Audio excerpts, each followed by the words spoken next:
meeting with our television guys, Howard TV guys, and I was very disappointed in the way I appeared on the Robin Boat segment. Now, did you sit with Scott and work out something? Yeah, I realized, like, we had it worked out in the other studio, and Scott goes, I want you to know I had nothing to do with the design of this studio. I go, Scott, that's irrelevant now. Water under the bridge. It seems to me that this studio is at least as good as the one we had at K-Rock, if not better. Yeah. There's no reason we shouldn't be able to duplicate how I looked at K-Rock. First of all, you guys got the cameras way too close on my face. Well, people got to be able to see you. I said, wrong! Wasn't that one of the things you worked out, that you weren't supposed to be able to see you? You don't need to see every bit of me. Honestly. Look at Artie. I mean, again, You want to see someone. if I was like a real good-looking guy, I think you'd have issues. But I think you always look fine here, especially next to me and Benji. No, the lighting was way brighter. You know, I don't get what you hate. What do you hate? You hate a direct shot of your face. I like, do. I want my face always to appear sideways. You should never see. It should almost You be mean like a profile? Yeah, it should be a profile. I look better in profile than I do straight on. You know, now that you say that on the E! Show, you definitely never do see you straight on. You're always and looking. they know this. These guys have all been working with me for 15 friggin' 20 years. I don't know how long. Then they got my chicken neck in full view. Right. With, How did they get that? I don't know. They lit it, and my chicken neck is all in full view. I said, guys, we used to have dramatic, like a purplish hue to the lighting. It was the signature of the show. Now you got high def. Now is a reason to obscure me more. And these fucking guys act like they don't know who I am. Every couple of months, I got to go check their work. I do. You know what I like. So untrue. And that's what I was trying to tell you. Thank God I watched the Robin episode. You think I work for the competition or something? The way you talk. You must work for XM. Right. Dude, I swear You must to work God, for Oprah TV. we spent 2 hours here yesterday trying to get light off your neck. Yesterday. After the show. Well, yeah. Well, come on. Look out for me, dude. I told What, you I gotta check already. your work? What is this, school? Come on, dude. You see what I look like. You see I don't have a pretty face. I got a big chicken neck and a big gargoyle. Dude, you're the Adam's apple. star of the show. Yeah, I mean, help you know, me out. Help me out. You should. Scott, I Scott. widened the shot out this morning Don't- already, Good. and it doesn't match the other shots in studio. Too bad. Figure it out. That's what you're paid all this And as huge far as amount the of money old for. studio goes, we have the same angles. The angles No, were you 3/4 to profile. It's We've not- got it. I showed you. You said you liked it This is my yesterday. meeting yesterday. Dude. You said you liked it I yesterday. did after I fixed everything. You didn't do shit. What are you talking about? You fixed anything? You didn't do anything. We showed You've you got to tape stop from before inventing golf equipment and make me look good. That's your job. I don't see the golf equipment thing paying off. You When gotta- that starts Are you paying off, you can using- make me look bad. Are you using that video caddy in here? Is Holy that how you shit. get Can I this talk to your chicken neck? therapist? Come on, man. Come on. You're Come on, man. Help me out. Huh? I am. Do your job. And that's the problem. That's the biggest thing I tried to explain to you yesterday. That you think Dude, that I'm did not that look trying like to help the you old out. E! Show? Does the lighting in here look like the old E! Show? You should know that. Absolutely, dude. We changed the lighting probably 10 All right, you times can in the leave. old You can show. leave. You can leave. We have you way down low. You're dark as crap. You're blended in with the background, No. but I don't care. You don't care. That's Of course. exactly right. You don't Of course. care. Of course That you was don't not care. the thing to say. I do absolutely care. Jesus You just Christ, said I've you don't lost care. my fucking life over this show. You lost and all your the life? time I, He lose. What did you lose? You lost your hair, not your I don't life. mean life, but I spent a lot of time Get out on of here. this Get shit. out of here. You're insane. Get the best job in show Lost business. my Yeah, life. What yeah. life? Come on. My life waking up at 4 in the morning. Really, man. Help me out, huh, bro? All right. No All right. problem. I'll go back and now I'll help you out. Yeah, help Starting me now. out. Starting right If now. you don't have the ability to see what I'm talking about, And I do. Robin Rodzinski knew how I like to be shot.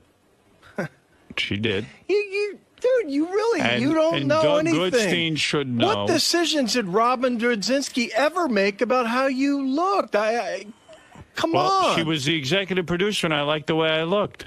Yeah, but I was doing the damn work. But she didn't decide any of that but you're stuff. the guy doing the work where I look bad. She would comment. She wasn't here. Dude, there were plenty of times you thought you looked bad in the old place, and we fixed it. Well, fix it again. And I do, and I did, and She kept you in line somehow. Yeah, Maybe you're jealous of me, and you have to make me look bad.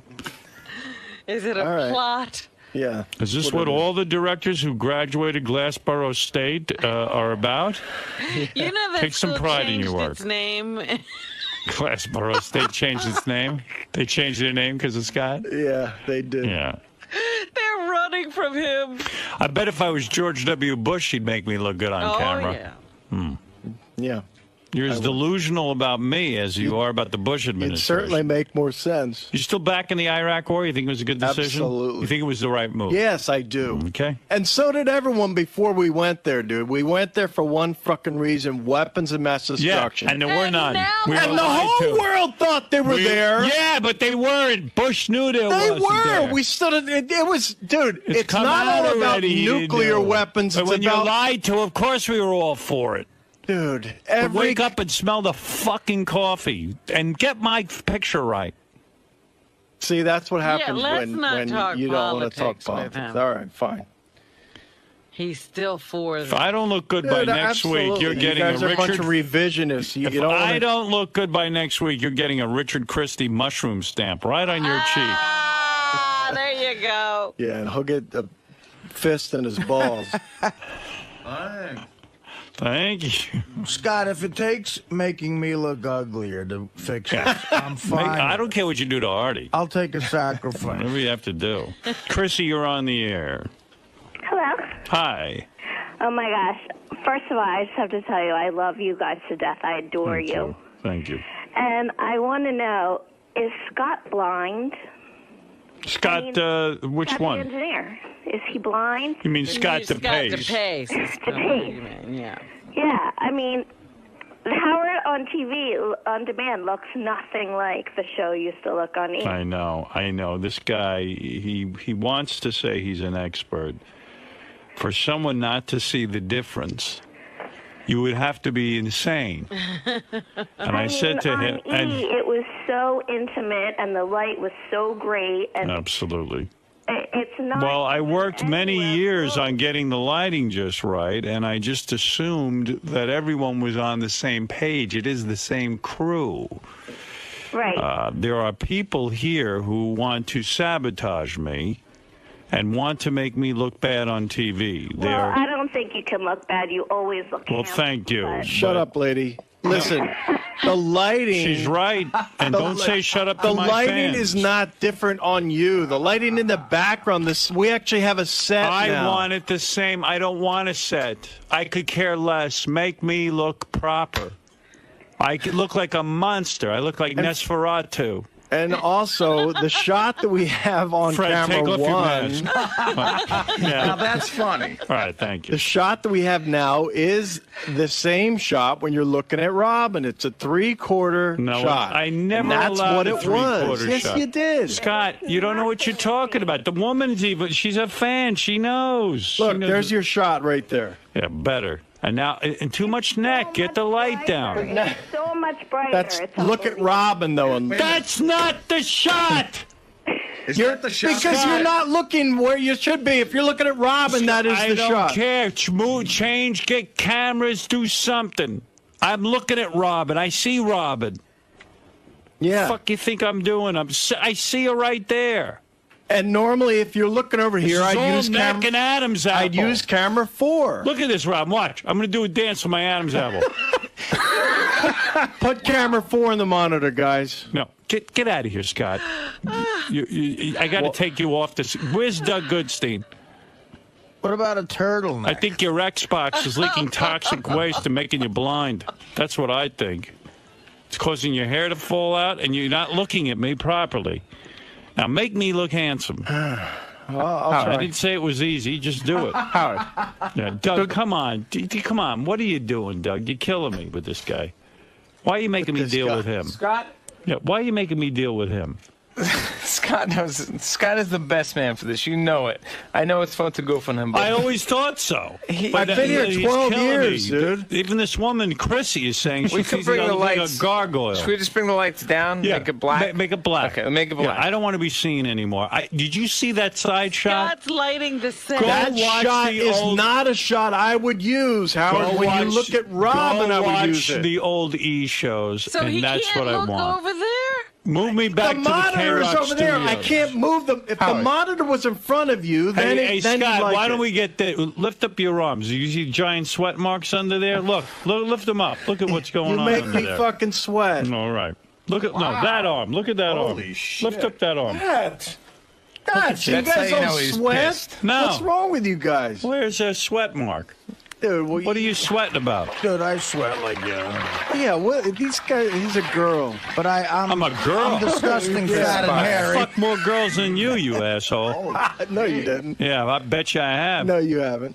Oh, he's Not got even stories. now, He fucked he's- everyone, according to Yeah, him. he fucked everyone. What's your He's number? fucking me. What's your number, Depace? Longer track I am the record than girl. Howard. No, I don't He's know. right. Depace, what's your number?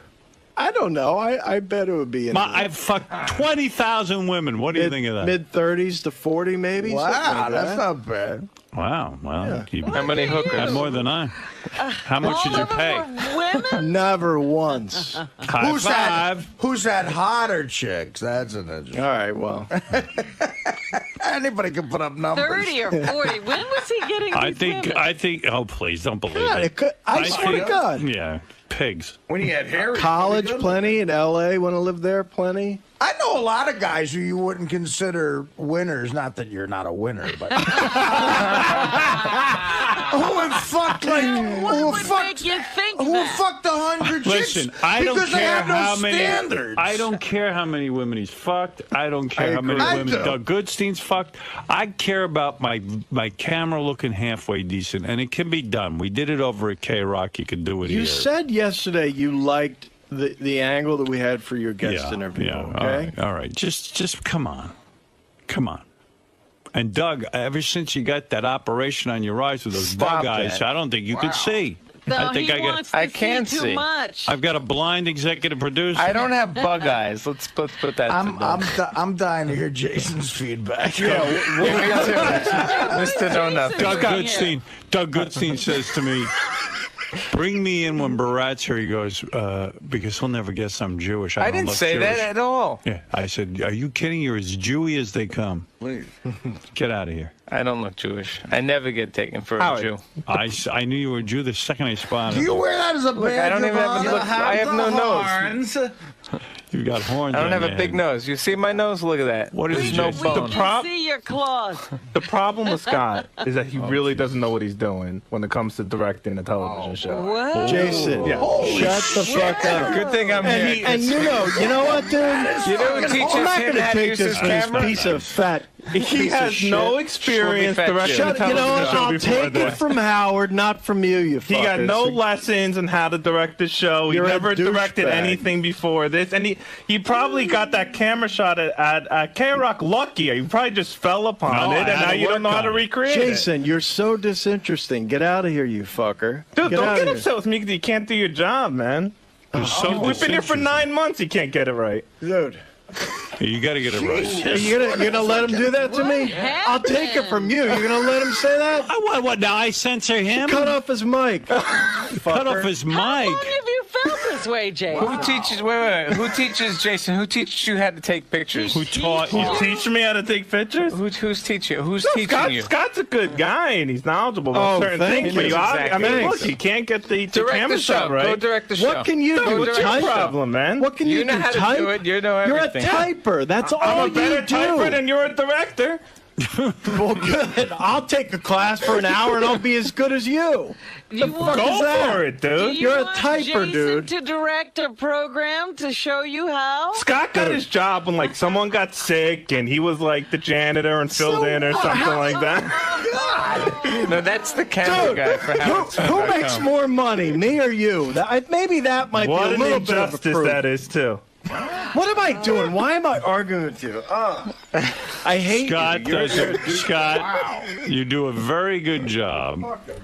Jason hates Scott. Now he's pissed. Clearly, he must hate him. Did he just quit? Who put you up to that? You know, I didn't know you. That's Who made you irreparable do that? damage. No, right no there. one made me do it. I didn't know you were going to be that hard. I don't know you get under Scott's skin so easily. Scott's a good director. No, he's a good guy. I just want him to get the shot. And Doug, everyone back there has to work on making me look handsome, and that's the job. That's the job description. And I know it's not easy. I see what I look like. Well, yeah, you know, the You don't have template to is point tough. out my problems. That's not your job. Just hide them. And there Okay. are ways to hide what is wrong with me. Can I just put a bag over your head every morning? You want to be funny, or you want to get to No, work? I'm- Just you give know, me what we had yeah. on the old E! Show. Okay. We're going to work on it. All right. I have and, faith in my team. You should. I do. I have faith in Scott. We'll get there. All I right, think thank we're you. getting very close. Good. All right. God bless you. Yeah. Did they have it yesterday? When you I don't know. You know what? I'm so tired. I just said, it looks better to go me. along with it. Well, what is it, Ralphie? Do you know? Can you shed some light on this? Here's the toxic that we were missing. Yeah, I can. Your shot in the old E! Show, I was involved with your lighting and your shot, and Thank you. Scott sort of refuses to involve me here, so that might be something. Would I you could do be me? wrong. Would you do me a favor? I even called him the other day and said, Scott, let me know. I'll help however I can. And Scott's like, well, that's sort of like saying, how do you know? I said, Scott, I'm just trying to help. I'll give you some input. Yeah, he's defensive. He's Do me a very favor. Defensive. Would you have a meeting with them and give them your thoughts? I tried. I called Doug. I called Doug, Scott. I am said, demanding. I'll be there whenever you want. It doesn't Doug, happen. I am demanding a meeting between you, Ralph, and Scott, and let him look at some of the footage and give his recommendation. Like, what kind of input would you have, Ralph? He does, though. He's good. No, he I'm knows. just wondering. He would just suggest lighting I don't and. know. The shot Howard showed me that didn't look good. It just looked like it was like a spotlight was on him. Yeah, it was big bright light, right? Yeah. And the light, and Scott's talking about lighting a set. Who gives a fuck about the set? Light you. Yeah.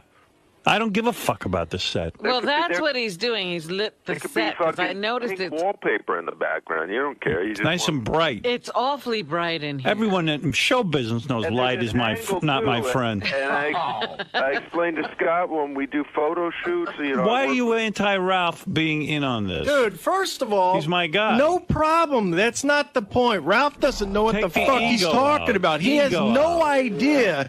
He said the other day, if Howard looks bright, bring his light down. That's one out of 25 things I could do to make you look darker. He doesn't understand. I understand. But what do you mean? You're an idiot, Ralph. Okay, well, see, that's the problem. You have that attitude. You know, And- you tell me we had an hour and a half long phone conversation the other day. Everything was cool. I said, Ralph, let me try to deal with it, and we'll get you in there later in the week. He was going to Get come him in in. That's Listen what to we what were he- talking about. Why are you waiting till later in the week? If you had a meeting about this on Tuesday, why didn't you tell me to come in Tuesday? Ralph. Why do you want to do it on your own? Dude, who the hell are you? He's Why my am I guy. going to sit there? He's your guy. What's his title?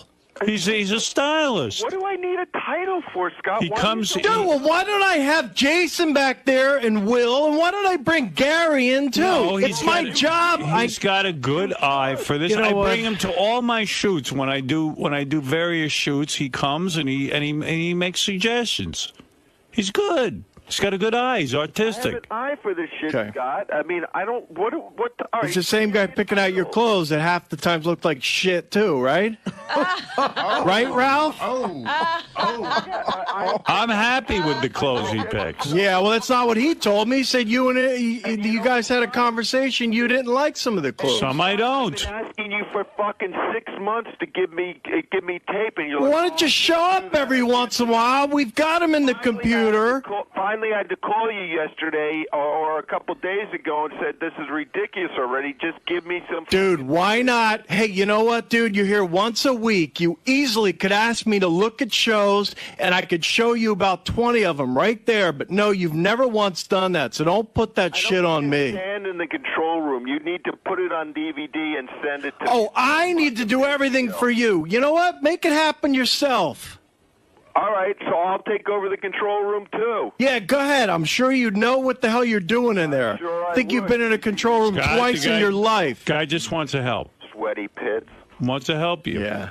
Well, that's all. Oh, geez, Scott's having a bad day. Man, I swear to God, if there was a block of wood here, I'd fucking smash it. You can bring in a block of wood. Bring in a block of wood. And that's your problem. If Jason has a suggestion, you should Shut the fuck up. Jason, I'm not going to take a suggestion from Jason. I'm not. Why? I'm not. Jason? Because Jason doesn't know what the hell he's talking about. Jason's a very hard worker. Why don't we just get called? Take some calls. Maybe I'll take some suggestions from them. Jason didn't offer a suggestion. Ralph did, and Ralph has a track record of working on the E! Show. He's an employee of them. So we'll get him in, and he can fix it. All right, good. All right, now good, you're talking. Then I can be on the golf course more. Well, maybe that's the problem.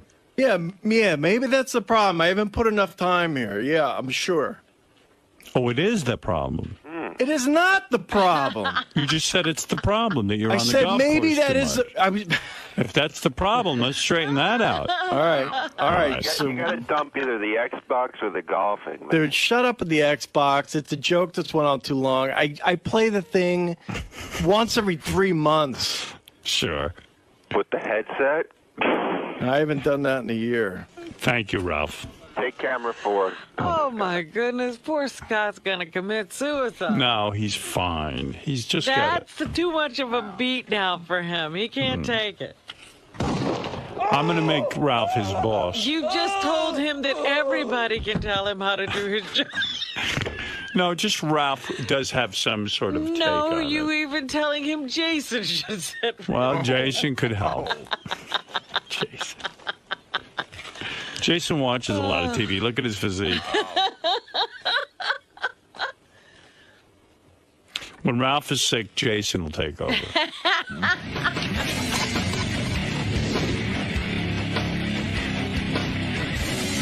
So Scott Depace got into a whole big fight, our director, with Jason and Ralph on the wrap-up show. You really do believe that Scott doesn't have the talent to do the... Scott directs the show fine. I think Scott carries himself great. with a little bit of confidence. With a little bit of self-importance, and sometimes sometimes it's fun to goof on him. See, that's just it, dude. Like a lot of us here. You know nothing. Listen. You know nothing. You're sitting there listening to Howard. You know nothing. What How goes do you into know my what job? I know? What I, listen, you don't know anything. I know you're an idiot. Dude, every day you leave here at noon, I'm here till 5, 6 working. You don't know anything. You don't know what time I leave. I don't leave here at noon. One of the great things about this place. And just because I leave here doesn't mean I'm done my work. I do plenty of work from home. So a lot of us came from not a lot of experience. Even Gary wasn't a producer when he started. The great thing about he turned into a great producer, and you turned into an okay director. So I don't understand what the problem is. I swear to God, guys, I can't do this. I'm done. I Really? I got real work to do. No, I got you. I'm about. Dude, at another point in my life, I would have taken you and fucking kicked the shit out of you. Oh, so everyone's goofing on you, and you gotta come and take this shit out of me? This is like torture. I'm sitting here in a fucking glass booth, and I gotta listen to this fat fuck tell me shit. Oh, sorry, Skinny. Scott, if you don't really care... I'm certainly, dude, listen, I'll take my shape over yours any day. Oh, Scott. Please, you fat thighs. Dude, you got fat everything. You've got 8 chins. You've got no hair. You've got no life. You make no money. You've got no fucking future. What do? You're nothing. You're no a life piece or of shit. Listen, you're very lucky you have a wife who makes a lot of money because You know what? your youth this all went away, so don't worry about it. Oh, man. Wow. He was brutal. Jason's a good arguer. Jason did sound like a chick when he went, "You have fat thighs." That was a little gay. Scott fell for it. Then Depace walked out of the wrap-up Yeah, show. that's when he walked out. And then all of a sudden I heard this thunderous, thing. And he was running down the hall to get back there.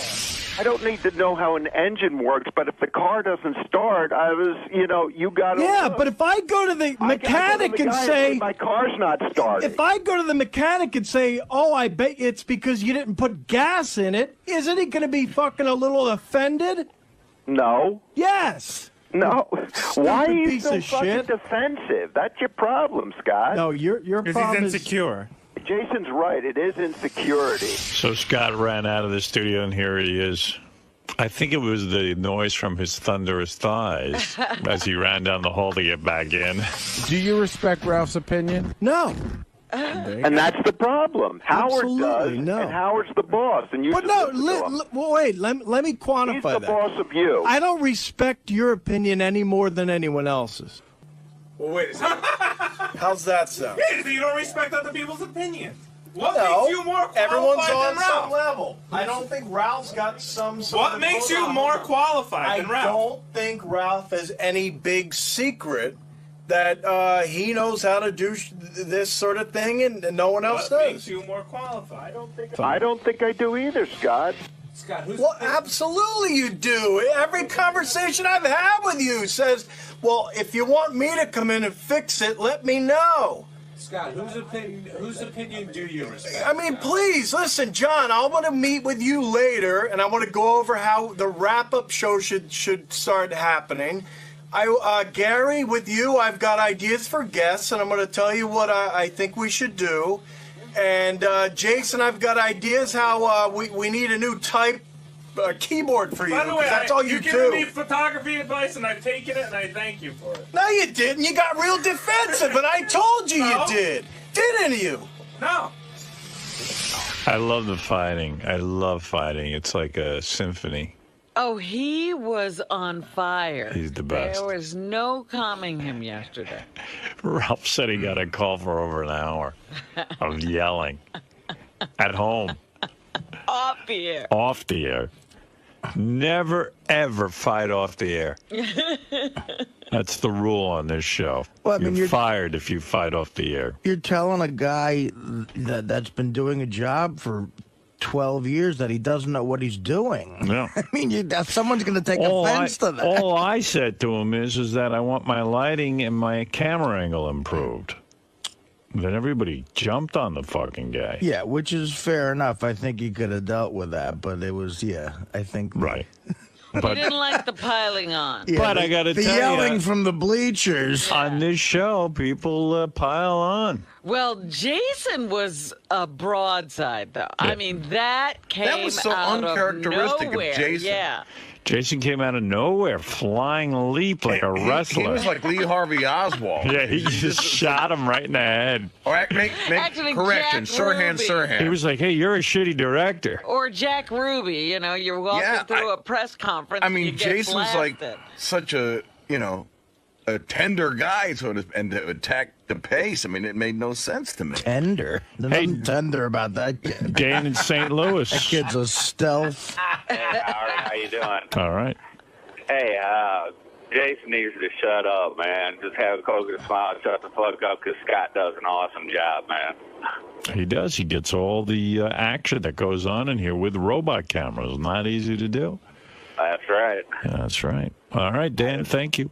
Thanks, Howard. Everybody here is valuable. Let's calm down. Everybody calm down. I mean, yeah, everybody can understand somebody not wanting to listen to Ralph. Oh, I can't imagine being forced to listen to Ralph. Again, the best description is sometimes in this studio there's a conversation going on that's like this boiling boiling cauldron of just hate and tension, and Ralph is the perfect added toxin to turn into a full-blown hurricane. You're right, but my problem is that Ralph actually did help improve the shot over at K-Rock. Right, in this one particular situation. Yes, and I do need him involved because there's a problem. Is it valuable and doesn't have some, but people hate listening to They him. do. How's Scott Depace doing, Doug? He's all right. He's I think okay. we should sort of lay low. Yeah, I know. He took a beating. Well, he's defensive. He's very passionate about his job. He loves what he does, and he hates getting shit. He got it. Ralph really out of his life? Yeah, he should be. It's funny. What about Jason? I had a little incident with Ralph yesterday. I was going to talk to him off the air, but I heard you say you always fight on the air. Yeah, I heard about that. What happened Oh, yeah, Beth with told you you two? when he stormed out of the room like a baby? Yeah, he's I so was gay. irate, but I don't want to, you know, I was going to talk to him today and let it cool because I was really boiling, but Beth's he was together, out of line. He was out of line. Beth's putting a film together for a charity, the Dog Academy Awards. And so I guess somehow she involved Ralph. Oh. And, of course, he shows up an hour and a half late. You're kidding. And then says that he missed the train, which probably isn't true. Yeah, he missed it because he was late for it. Right. And then he shows up, and then he sits down, and he starts to say, the titling is, can I see it? Well, here's the... They'd already done an hour and a half of work, so it was like kind And of... now he wants to go back. So Beth said it was fine, and everyone else said it was fine, and then he stormed out of the room. Yeah, well, the And backstory Beth had to is... go drag him back in. I said, you're kidding. Yeah, Sounds like a whole drama. Ralph had a good idea. I'll give him that, and they did a good job together. But the backstory is that I told Ralph he could use this guy at the office, who's an amazing designer. This guy, Mark Gerges. He did it on his own time as a favor. Right. So he showed it to them for the first time, and Beth's like, "I love it, perfect." Right. And then Ralph said, "Could you see that that's a B for Bianca? Could you space it?" I'm like, dude, Ralph, that's it. It's what it is. Yeah. And he with that, he doesn't like taking anyone as an authoritative figure. All right. So he didn't want to hear it from me. So he just said, and he stormed out of the room. All right. And I was like, come on, dude. The guy's doing you a favor. I'm doing you a favor. I gave you edit time. And Beth felt awful. And how about Ralph giving me a thank you at the end of the day? Like, he didn't even say, like, nothing. No. Beth sent me an instant email. You know, she said, "You're the best. Thanks. Give me Carlo, the guy who edited. Give me his number, his email. Thank nothing. she Like, was just very say grateful. thanks. Like, it's like, I don't know. So simple. Thing. Yeah, it's like, you're not entitled to this. We're all doing you favors. Just say Right. thank you. It doesn't have to be... Yeah, and I don't want to get in it with Ralph, but, you know, if you want to do it on the air, let's... And if he's late, and if he's an hour and a half late, he's aggravated that you're a little annoyed by that. Yeah. You have no right to be mad. You shouldn't be You know, upset. you're supposed. He's like Yeah. Da Vinci. You Yeah, should well, wait for him. He does. He tries to demand this respect of like an artist who creates his own moral universe. Right. You have to live in it. You know? Yeah, you're dealing with Warhol. Yeah, you're not Woody Allen, dude. Ralph, go ahead. Hey now. Hey, now. Get a slug back in there. First of all, I was not an hour and a half late. You're completely lying, or you were told a lie. I was 10 minutes late. 10 minutes, and Beth left early, so she ran out before we were even finished. So, and I was there an hour went past she left. This is nothing. I'm trying to help her out. Right. Spending my day helping her out. I don't need shit for it. Ooh. I Everybody's don't know. all tested. And the whole thing was my idea of how to execute it. So, yeah, I want it to look right. I mean, you know, why should it not look right? What am I thanking Doug for? What did Doug do? Doug gave me nothing but trouble. Doug sits in there and starts going, everything was spaced together too tight. And I said to this guy, Mark, who is doing it on his time, who's nice enough to do it. I thanked him up and down. It's not even my project. I'm busy thanking him and arranging to get him to do it. and he's happy to do it. I said, hey, could you just open it up a little bit because everything was just too tight. And Doug's like standing there back. He's doing nothing except it's going. You know, in that dopey voice with those fucking bug eyes. Yeah. Ralph, you're the biggest piece of garbage on earth. That takes time. You know what, dude? Yeah, it does. Yeah, you know what? Yeah, it takes time. When Beth says it's okay, it's her project. It might be your concept, but it's her ultimate say. She said it's fine. It's fine. Move on, douchebag. No, you move on, douchebag. Yeah, I did move on. I moved on and pissed you off, and you walked out of the room, thank God. Right. I walked out. You know, you don't put a guy on the spot. The guy was on the spot. What's he going to say? No, he has other work to do. He did you a... You have no eye for this stuff. You have no eye for this. You have no eye, period. You might be blind. We see the stuff that you do, you freaking moron. Yeah, right. Yeah, all the horrible stuff that I do. Yeah. All right, well, more fighting going on. Is anybody going to be in anybody's life? And Ralph, I gave you a compliment. Did you not hear the compliment? I said it was a good concept and it turned out really well.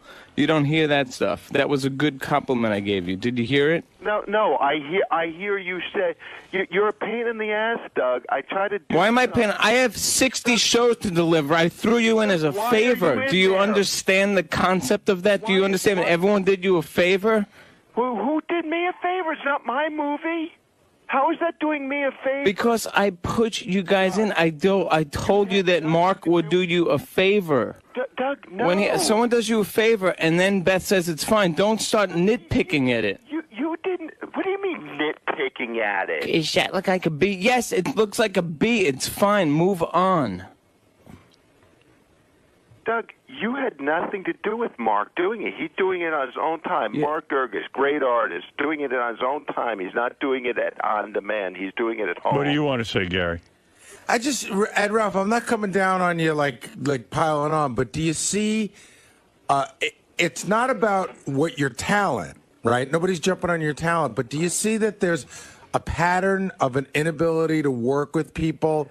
And that sometimes you have to. Absolutely. When I was 3 years old, on the report card, it said it does not work well with others. Ralph, it's not. I got to tell you guys, this is it. No more Mr. Nice Guy. I'm sick of this. When were you nice?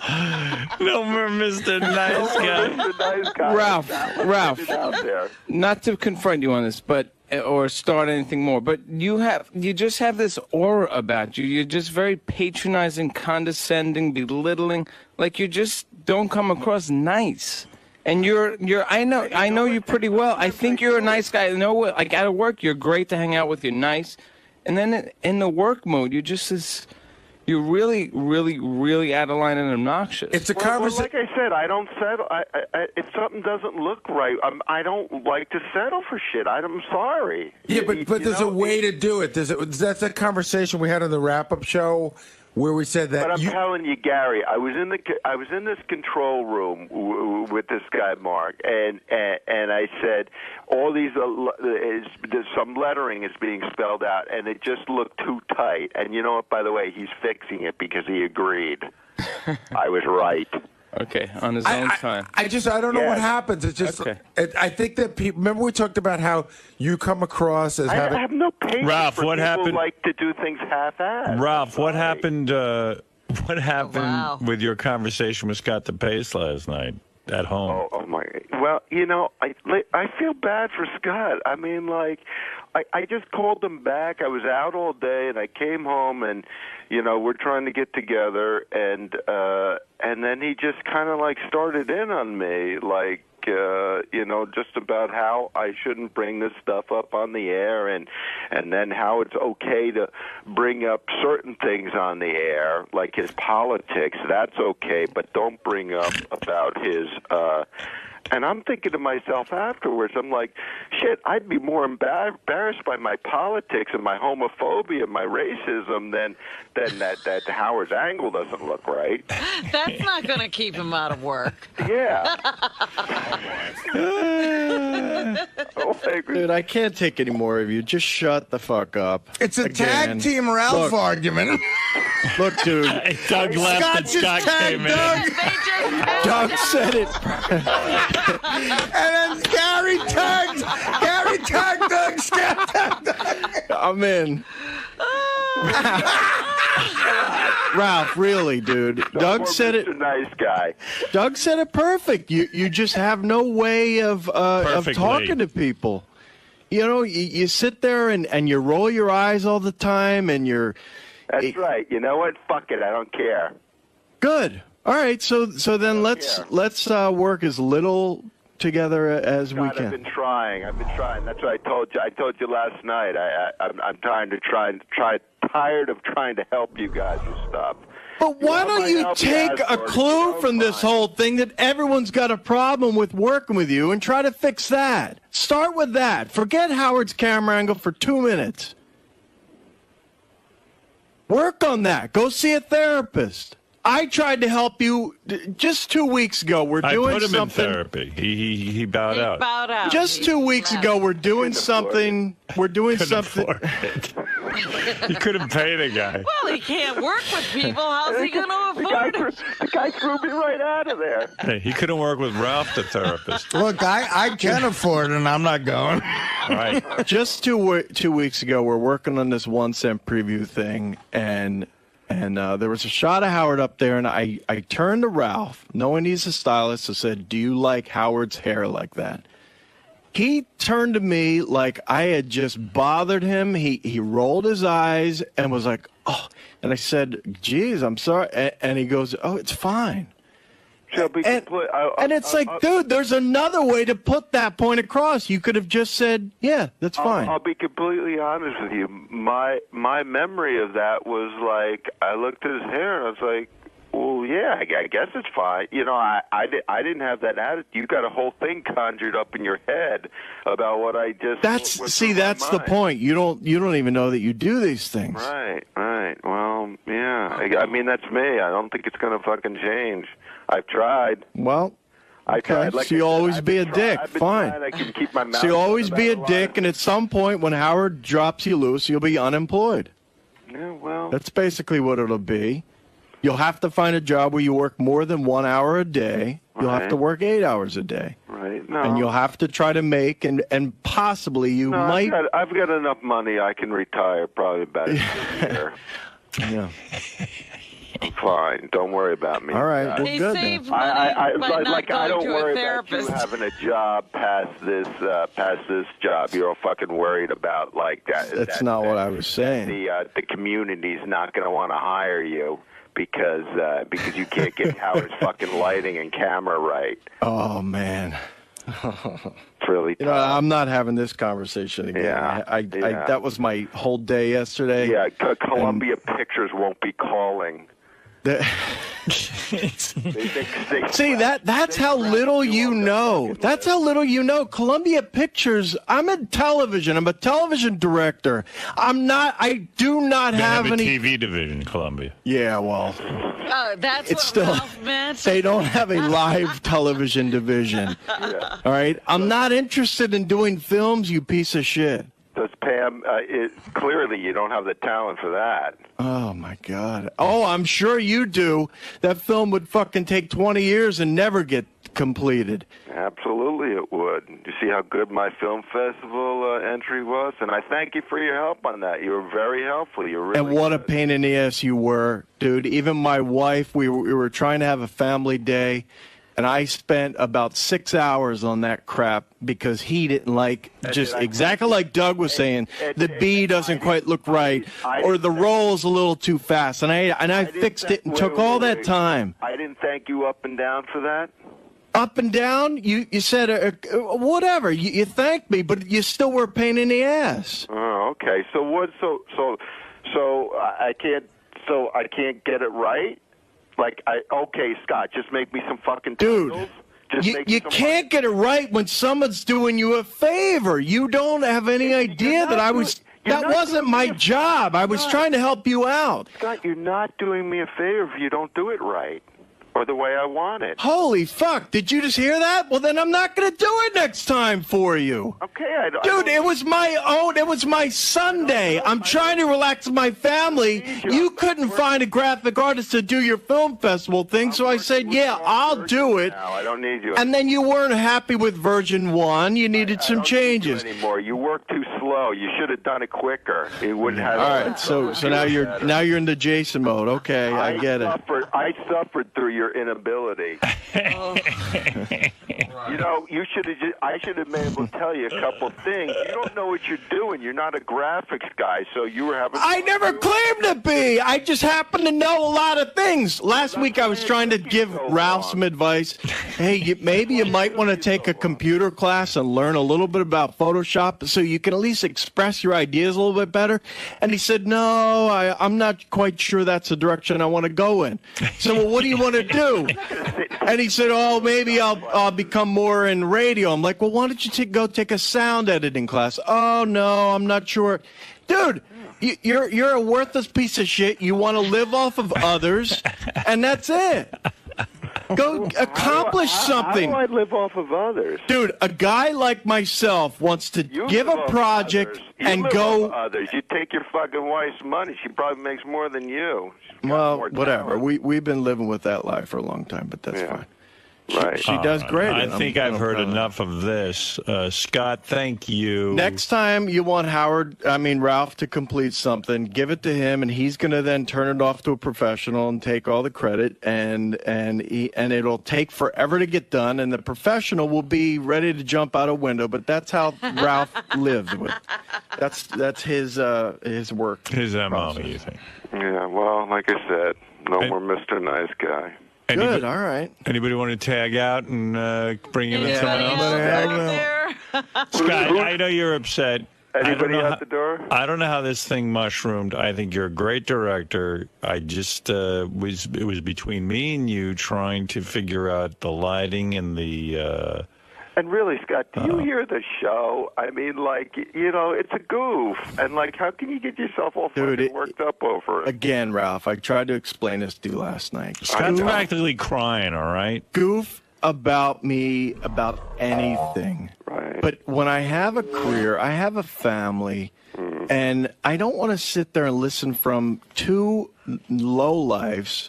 If Gary came in and said wait a second, I love that you say, hey, Ralph, could you do me a favor and not mention this because you're a fucking lowlife? I mean, in the same breath, you call me a lowlife, and then you expect me to treat you with some sort of respect. I mean, come on. You have no respect, and you have no respect for Jason, who is the hardest working guy in that office. Yeah, he was trying to explain to me that Jason works harder than Gary, works harder than anyone here at this place. He's the hardest working guy in that office. He's there. And I think someone who types, that doesn't count as hard work, in my opinion. No. So a body sitting there till 8 o'clock is not hard. Whatever. I don't want to get into the Jason show. I could care less about him. He works harder than you. He's dead to you. He's dead to me. All right. Well, obviously, there's a lot of animosity going on back there in the Howard Stern universe. I used to think we were such a tight knit. And you're just eating it all up. I don't like to see this at all. Oh, look at that smile on your face. It's the only time you shut up. You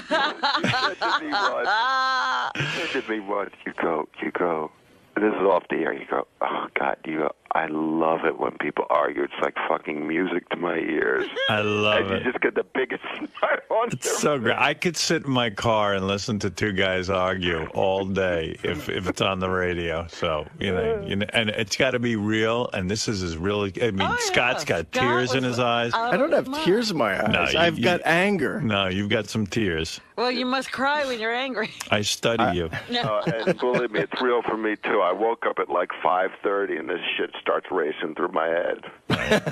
It's got to be real. It's got to be all fired up. But it wasn't easy for me to get to sleep last night. I couldn't sleep until about 11:30. I'm still sitting there playing through this crap through my head. That's good. That's good. That makes for better arguing. I called Scott at like 8 o'clock. I called him back, and he was all fired up still. What's he all fired up? What are you fired up? You care what Jason and Ralph think of you as a director? If I say you're a good director, you're a good director. These guys don't know. You know what, man? It's not... I thought through it yesterday. If JD had said it, I would have laughed it off. It's... What? With Jason and Ralph? What about Ralph It's and Jason? Ralph, first of all, on his professional level. You're right. I don't respect him, and I don't want to hear it from him. But he knows That's deep down that. I'm right, so that's what really. He knows I'm right about what I'm saying, so that's why he gets upset. Whatever. That's not true. Look, we're just talking about improving a camera angle and improving lighting. Yeah. It doesn't mean you don't know what you're doing. And I'll get it right. I'll of course you keep will. searching for that. And Ralph was instrumental in helping us the last He time. wasn't. See, that's No? the fact. You don't quite know. He All right, wasn't. I thought he was. No, he wasn't. He came in one day, gave me a bunch of shit. I wanted to throw him out the window that day. Right. And we got it right I after didn't that. come in constantly and try and help you with No, it. not constantly. There was one time, Ralph. There was more than one. One time. Scott. All right, so I won't come in. So you fix it. Howard, I'll just let you know. I was going And then I started thinking about it yesterday. I'm like, if Ralph had such a problem, he's watched, He didn't plenty have a of problem. I had the problem. Well, He yeah, heard but the if he's problem. such an expert and knows how to fix it, why can't he? He looked at probably 20 hours of tape back there. Every Thursday comes in and watches tape. He didn't see it. So where's your defense for that, Mr. Stylist, Mr. Know-it-all of he wasn't Howard's upset. world? I was. And Well, but wait, if he knows what you like, but he listened to me and he said, "Well, maybe I can help. Maybe I can help get to that lighting." And so did I. So that's all. So you guys should work together. It's fine. I told him. I said, "What time could you come in today?" You know what he told me? 10 o'clock. I'm like, "Well, that might not be the best time." I mean, Howard's into news mode at that point, and Right.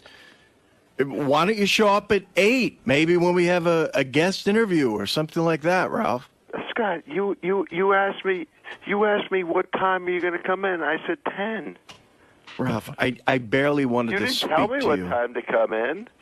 All right. Let's drop this for now. I said that might not be a good idea. Did I not say that? The 10 o'clock might be a little late. You know what? There's no point in me coming in. You don't respect my opinion. I'm not going to fucking waste my. But Howard does. You're not going to listen to me. Sure I will. At this point, I want nothing to do with it. Go ahead. You tell me what to do. I'll Wait, do you it. want to know who has a couple of lighting suggestions, and maybe this is more of a Wendy the retard? No, close. Siobhan. Hi, Siobhan. How are you? Hello? Yes. Hey, I wanted to, I just have a couple of suggestions. I used to do lighting for theater in college. Okay, come on in. In college? Well, you've got more experience than anyone here.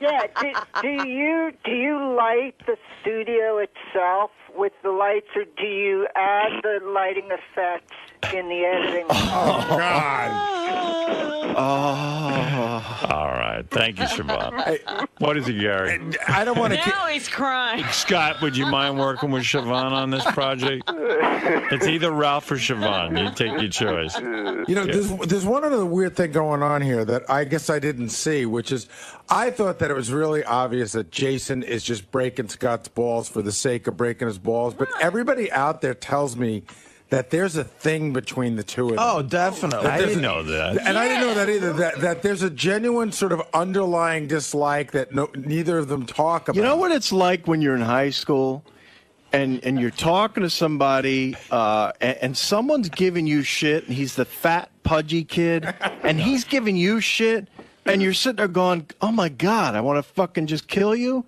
You know what that's like? Yeah. That's what I get from Jason. You just want to beat him up and be done with Yeah, yeah. It's so great. Wait, here's Jason. I'm out here. Why? Don't leave now. Let's get it worked out. What is it, Jason? Scott's looking for the nearest high school to stuff Jason What in a is it, locker. Jason? Yeah, Scott's just got a major problem with me. And he's you like 90% of the time we talk and we're fine, and I think we get along. But I had no idea you guys were at each other's. Yeah, throats. but he's got some thing with me where like I can't say anything to him. I can't disagree with him. I can't criticize him, or he's politically. I've heard you argue with Scott, and you do put up a very good argument. No, he doesn't put up a good argument. He takes over the argument. You can't get a word in. No, he gives you a good run for your money. Frustrating. Yeah, he gives you a good run for your money. Howard, what if you tried to do your radio show and all day all I did is just yell and just keep yelling? You'd think I was crazy and annoying, and you'd shut my mic off. Well, that's what I want to do to him all the time. First of all, that's totally. You come to my desk. I never go back by you to start arguing. So I'm sitting at my desk, and you come in and you go, blah, blah, blah, and then this whole argument starts. And you sit there, and anytime I open my mouth about anything, you get all angry, and you go, you're stupid, and you storm off. And, Don't worry, it won't happen anymore. Good. You should stay on the television side, Scott. You don't even need to be in the office there. That's a good point. What are you going back over to the intern area? Again, because you don't know, Howard, you don't even know how this place works. There's a lot of interaction. I've got to go to Will for a lot of things. I've got to go to Jason for a lot of things. There is something that you don't know, and I swear to God, we should start taping this. I don't know if you're aware that there's a whole other radio show that goes on, a real radio show. Yeah. You hear I'm talking to you on this intercom? Well, Jason and Will and TV have this intercom as well. And while the show's going on, they're all yelling at each other, debating each other. It's the funniest fucking thing. No. By the way, almost all started by Scott. It's like we're sitting there, and all of a sudden I hear blaring out of this intercom, like, "Oh my God, see, Bush was right." It's not. That's not true. It is true. You know what? 9 times out of 10, we're giving them some information that we want to pass to you for the show, right? And a lot of it helps out. That's true. But yeah, like one time, Scott started an argument in the office about politics or something, and it ends, and he leaves, and then an hour later, I got a call on my cell phone from his car. He's like, "I'm still angry about this," and he starts like screaming. I mean, he's a maniac. Yeah, I got that call last Because I can't believe how stupid you are. Well, why are you arguing about politics with everyone? Why don't you keep your opinions and listen to Rush Limbaugh and Bill O'Reilly? I used to say at K-Rock, I remember going back there, and I would actually go, "Guys, no more politics." Yeah, I mean, it's a who cares? I can't listen, man. I mean, you guys. I disagree with you on everything politically anymore, and I have not come in here once. Well, so you just yell at me. You're yelling at Jason. You're busy fighting I'm with not. I haven't been just direct. Forget about all that other shit, man. Okay. What are you busy with the politics? You're not going to elect It's to hard anything. for me. I'm sitting there and you say something so asinine. what? I've got to respond. But don't argue with him. I don't. And Come that's in here. You liar. Bullshit, dude. How many Dude, you arguments come and in the argue past with me 2 all the months? time. In the past What 2 do months, you not do? once. If I say something not stupid, true. what do? You pick up and talk to Jason? Yes, that's what he does. You say That's something crazy. That's not true. Forget about it. So yell at me.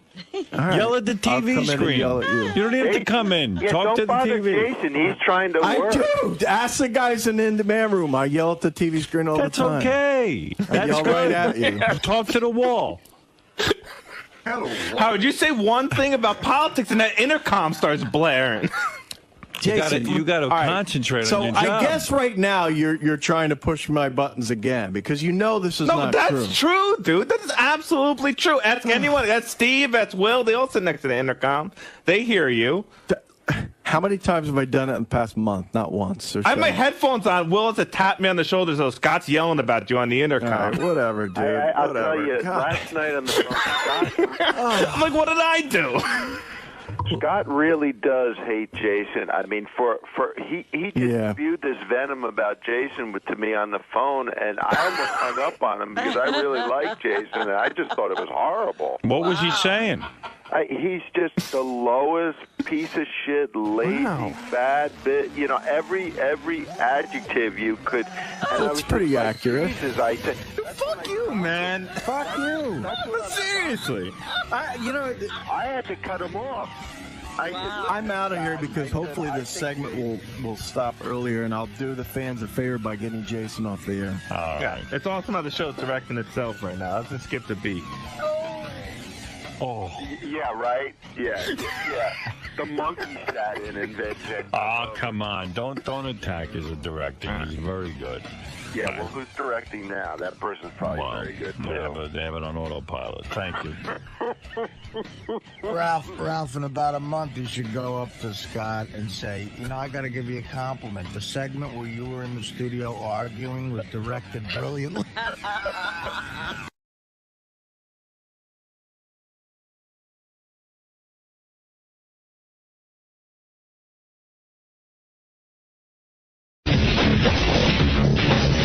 Good morning, everybody. What's happening? Still on the air. Amazingly. Yeah. Give you a quick update. I was reading the paper. 𝗦𝗵cie𝘄𝗿𝗍, our boss, backs us and says we did nothing wrong or indecent. So that's good. That's good to read. And 𝗦𝗵cie𝘄𝗿𝗱, I want to thank you. I think I wrote a beautiful article. Thank you. What do you want? Not that he's a huge fan of mine. He's a huge fan of free speech. Right, he gets it. That it's not about you. That somebody's trying to make it about you so they can take away everybody's free speech. Yeah, I'll give you one sentence from 𝗦𝗵cie𝘄𝗿𝗱, who is a bright guy. He's just bright. Gets it. Hold on a second. For 20 years, listeners to Mr. Stern's radio program have known precisely what to expect. Howard Stern may make an unappetizing poster child for the First Amendment freedoms, but he's as entitled to them as anybody.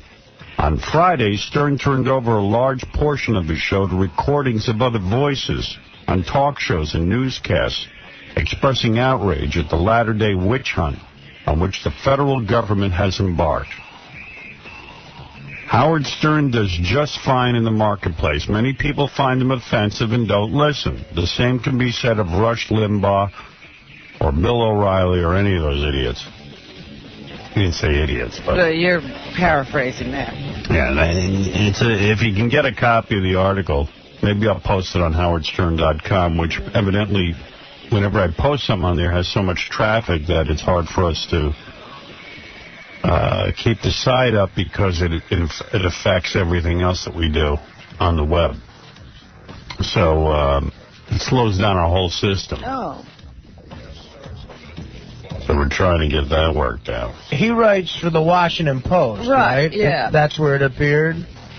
𝗦𝗵cie𝘄𝗿𝗱, I thought, writes for an L.A. newspaper, doesn't he? Howard, he writes for the Washington Post, but that's not where that particular article appeared. Okay. Yeah, because that's where I know him from. We used to read him in Washington all the time. Yeah, 𝗦𝗵cie𝘄𝗿𝗱, which helps because the morons who run our country actually, except for Bush, who admits he doesn't read the newspaper and is proud of that for some reason.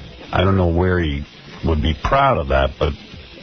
You'd think you'd want to know what's going on in the world if you're the president, but maybe read some other people's opinions and learn from it. No, he lets people read for him. Yeah. Yeah, he does. A little bit more of that arrogance. I got plenty of people to read for me. Reading? Highly overrated. The other day, my readers were telling me there's a lot going on. So, I mean, that to me is something Kerry should bring up in a debate. I understand you don't read the newspaper. We got to talk about that. Mr. President, did someone tell you that, or did you read it for yourself? Let the gays read. Readings for homosexuals. How do you have someone else read your newspaper? But this is busy doing farm chores. Right, he's chopping wood. That guy's nuts. He's a nut. Why would you admit you don't read the newspaper? You're the President of the United States. Because I'm a C student. All right. It's not interesting. Not enough pictures. I read the cartoons, the funny papers. That's my section. I like the pictures of Jessica Simpson. I'm with him there. Yep. I was reading about this guy. They did an article Oh, damn, my telephone is... I don't know what goes on with this thing. Every minute I'm with this telephone. That your newfangled phone? Yeah. That phone does too many things. Nah, it's a good phone. It's just, it's taken me a while to get it together. It does too many things. No, it doesn't. You haven't mastered it. You've been with it for a year now. This makes noise. If the keyboard gets pressed, It makes noise. Where was I? What was I talking about? Oh, so I was reading a paper about this dude called Martin Block, who I'd always heard of, Martin Block's Imaginary Ballroom, Make-Believe Ballroom. You ever hear of that show? No. When radio first started, you know, and people started to really use it, radio, you know, before TV, radio would never play records. They always had live performances. It was considered shows. It was considered really poor taste if you would play a record. You know, the programmers thought, if you play a record, why would you need radio? It's about going and capturing live orchestral. You got a Victrola at home. Live orchestral performances. So this guy, Martin Block, was working for WNEW here in New York. And he was like a lowly guy, you know, like he was a salesman. He used to sell hairbrushes and stuff, and he was working for the radio station. They were doing some sort of sports event or something. And they needed some time to fill. And he said to the general manager, let me play some records. And the guy was like, no way, man, we don't play records. You know, that's just really bad. And evidently there was some dude out in California that had started playing records and doing like sort of an imaginary theater of the mind kind of thing where he's pretend you're at the concert. Right. So Martin Block heard this and he said to the guy, let's do that in New York. So the guy was desperate, so he says, all right, go play a few records. The radio station didn't even own any records. He went to the record store and bought 5 records. And he starts playing this stuff, you know. And rather than, like, yelling at people or anything, he just kind of, like, soothing, and he goes, ladies and gentlemen, we're here, you know, at the Make-Believe Ballroom. The lights are low. And he did it in a mellow tone, you know. And the son of a bitch caught on.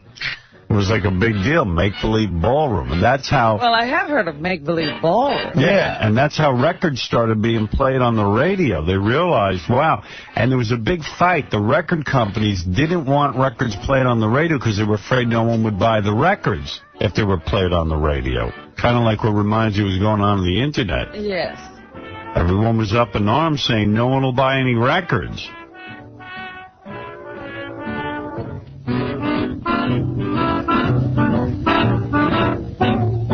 Show was a hit.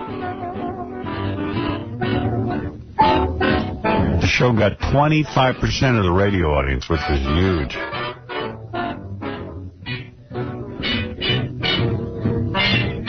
Wow. Yeah. Then the guy syndicated. And the dude is making $22,000 a week, Martin Block. And then he went out west, you know, to L.A. or something, and tried to get the show going out there, but they hated him because he was an arrogant, know-it-all New Yorker. So then he returned to New York, checked out television for a while, tried to get his ass on TV, but he was no TV guy. Soon he was back at NEW. Humbled. 1954, the year I was born, he joined ABC Radio. Rock and roll came to town. He went over to WOR on the weekends where they let him continue to Make-Believe Ballroom until he died in 1967. What's really weird is when he first started playing records on the radio, the dude couldn't get any advertisers. So he had to go out and find his own advertiser because no one wanted to touch him. And this is weird. You know who his first advertiser was? Dial a mattress. No. Close. No, not 𝗦𝗵cie𝘄𝗿𝗱. Well, it's funny you say that. This is so weird.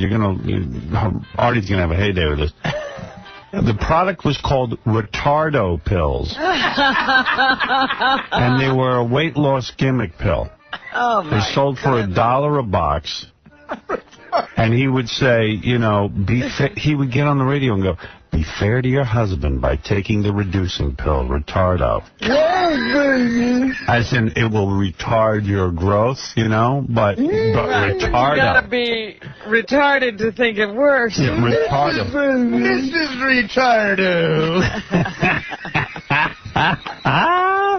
The guy sold Retardo pills. That's classic. That's okay with me. I'm sure I've done commercials for Retardo. I mean, as awful as also like sphincterine sounds. I would Retardo. kill for a sponsor named Retardo. Retardo. Thank you for everything. Mrs. Retardo. I found your pills, Mrs. Retardo. But the sponsor was Retardo pills. Excuse me, are you a doctor? No, Mrs. Retardo. I'm a lunatic with a white jacket.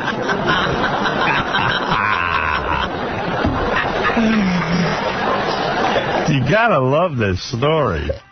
I'm going to say Mrs. Retardo in my head for 4 days. Yes. The Make-Believe Ballroom. With Retardo pills. Yes. Brought to you by Retardo. Do you have your Retardo pill? A week after the dude went on the air, NEW claimed Retardo had received 3,750 responses. Wow. And that's when they knew the show was a hit because it could move product. But this guy, he was just, he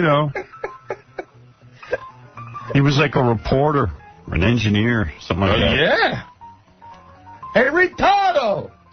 So he gave up the show. Did it ever get going again? Yeah, He came back to NEW after a shot at TV, and then jumped over to ABC radio, and then rock and roll hit, and you know what happened there. He got mowed down by rock and roll. And WOR let him do weekends until he died in 1967.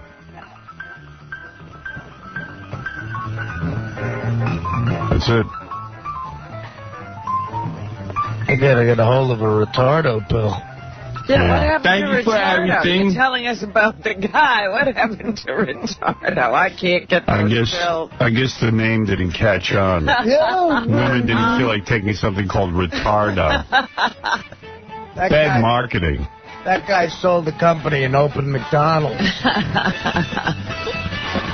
Yeah! Hey, wait, 22 G's a week he was making, so like in the early 40s or something? That's huge money. Yeah, he was making big bucks, this guy. Jeez. With the Make-Believe Ballroom thing.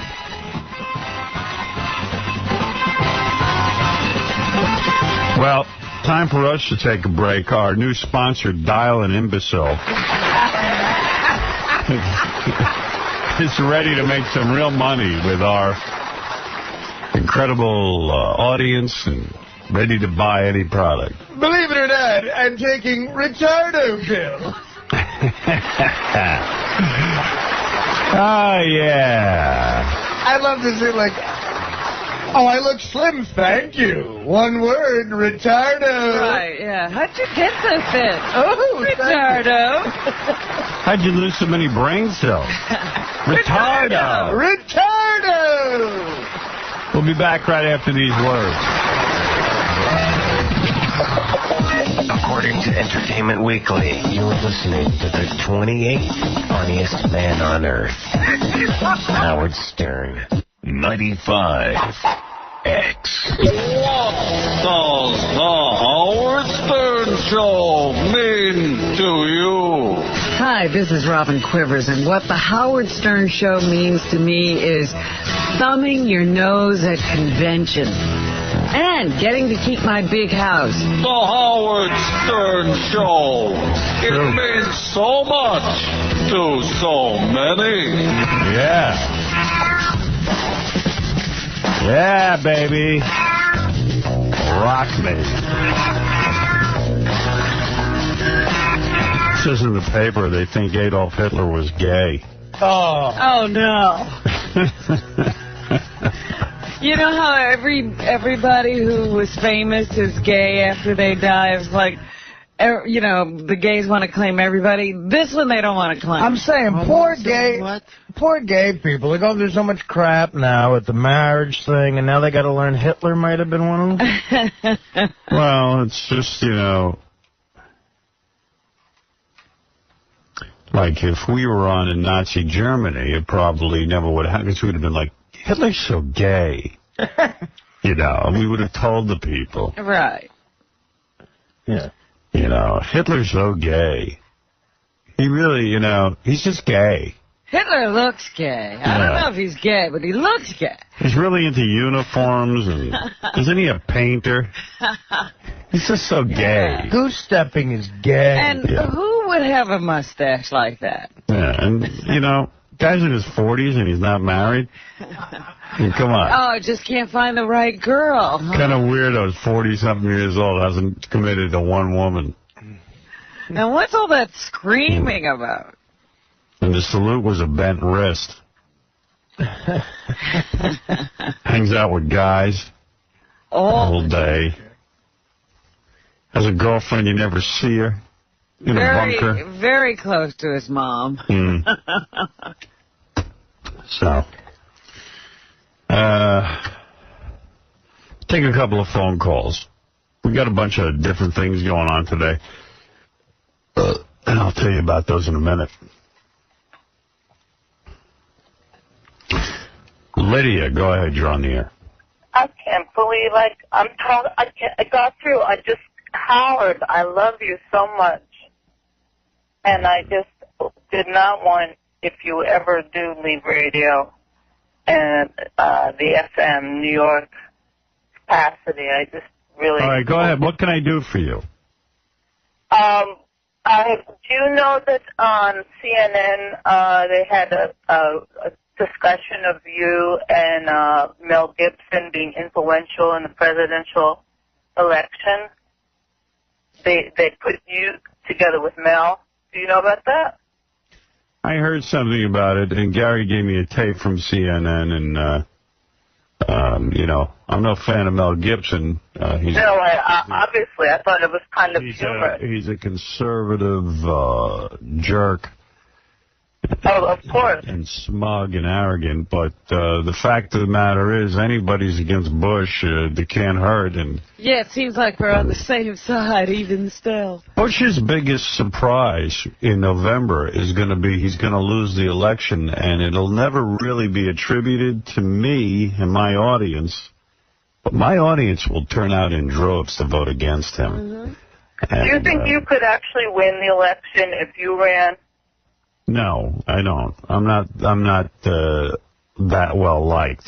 It's a popularity contest, but the fact of the matter is my audience is offended by his right-wing agenda and getting me off the air, and they will, especially that month right before the election, we will hammer away at him and point out again and again why we need a change, and it will help to get him out of office. It won't be the only reason. There's a lot of people fed up with him, but you'll see. It's going to work.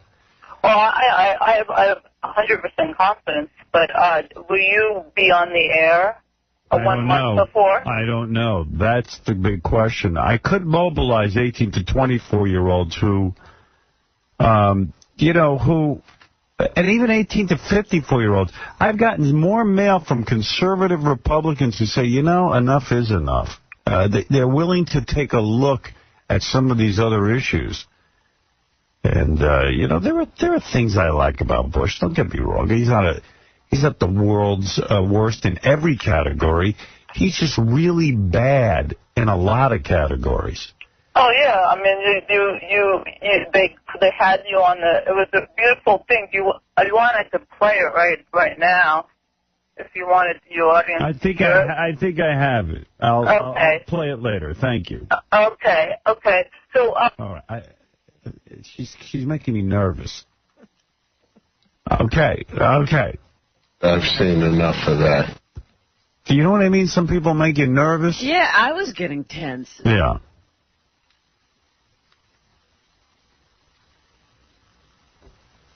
Keith, go ahead. You're on the air. Hey now. Hey now. Hey now. Hey now.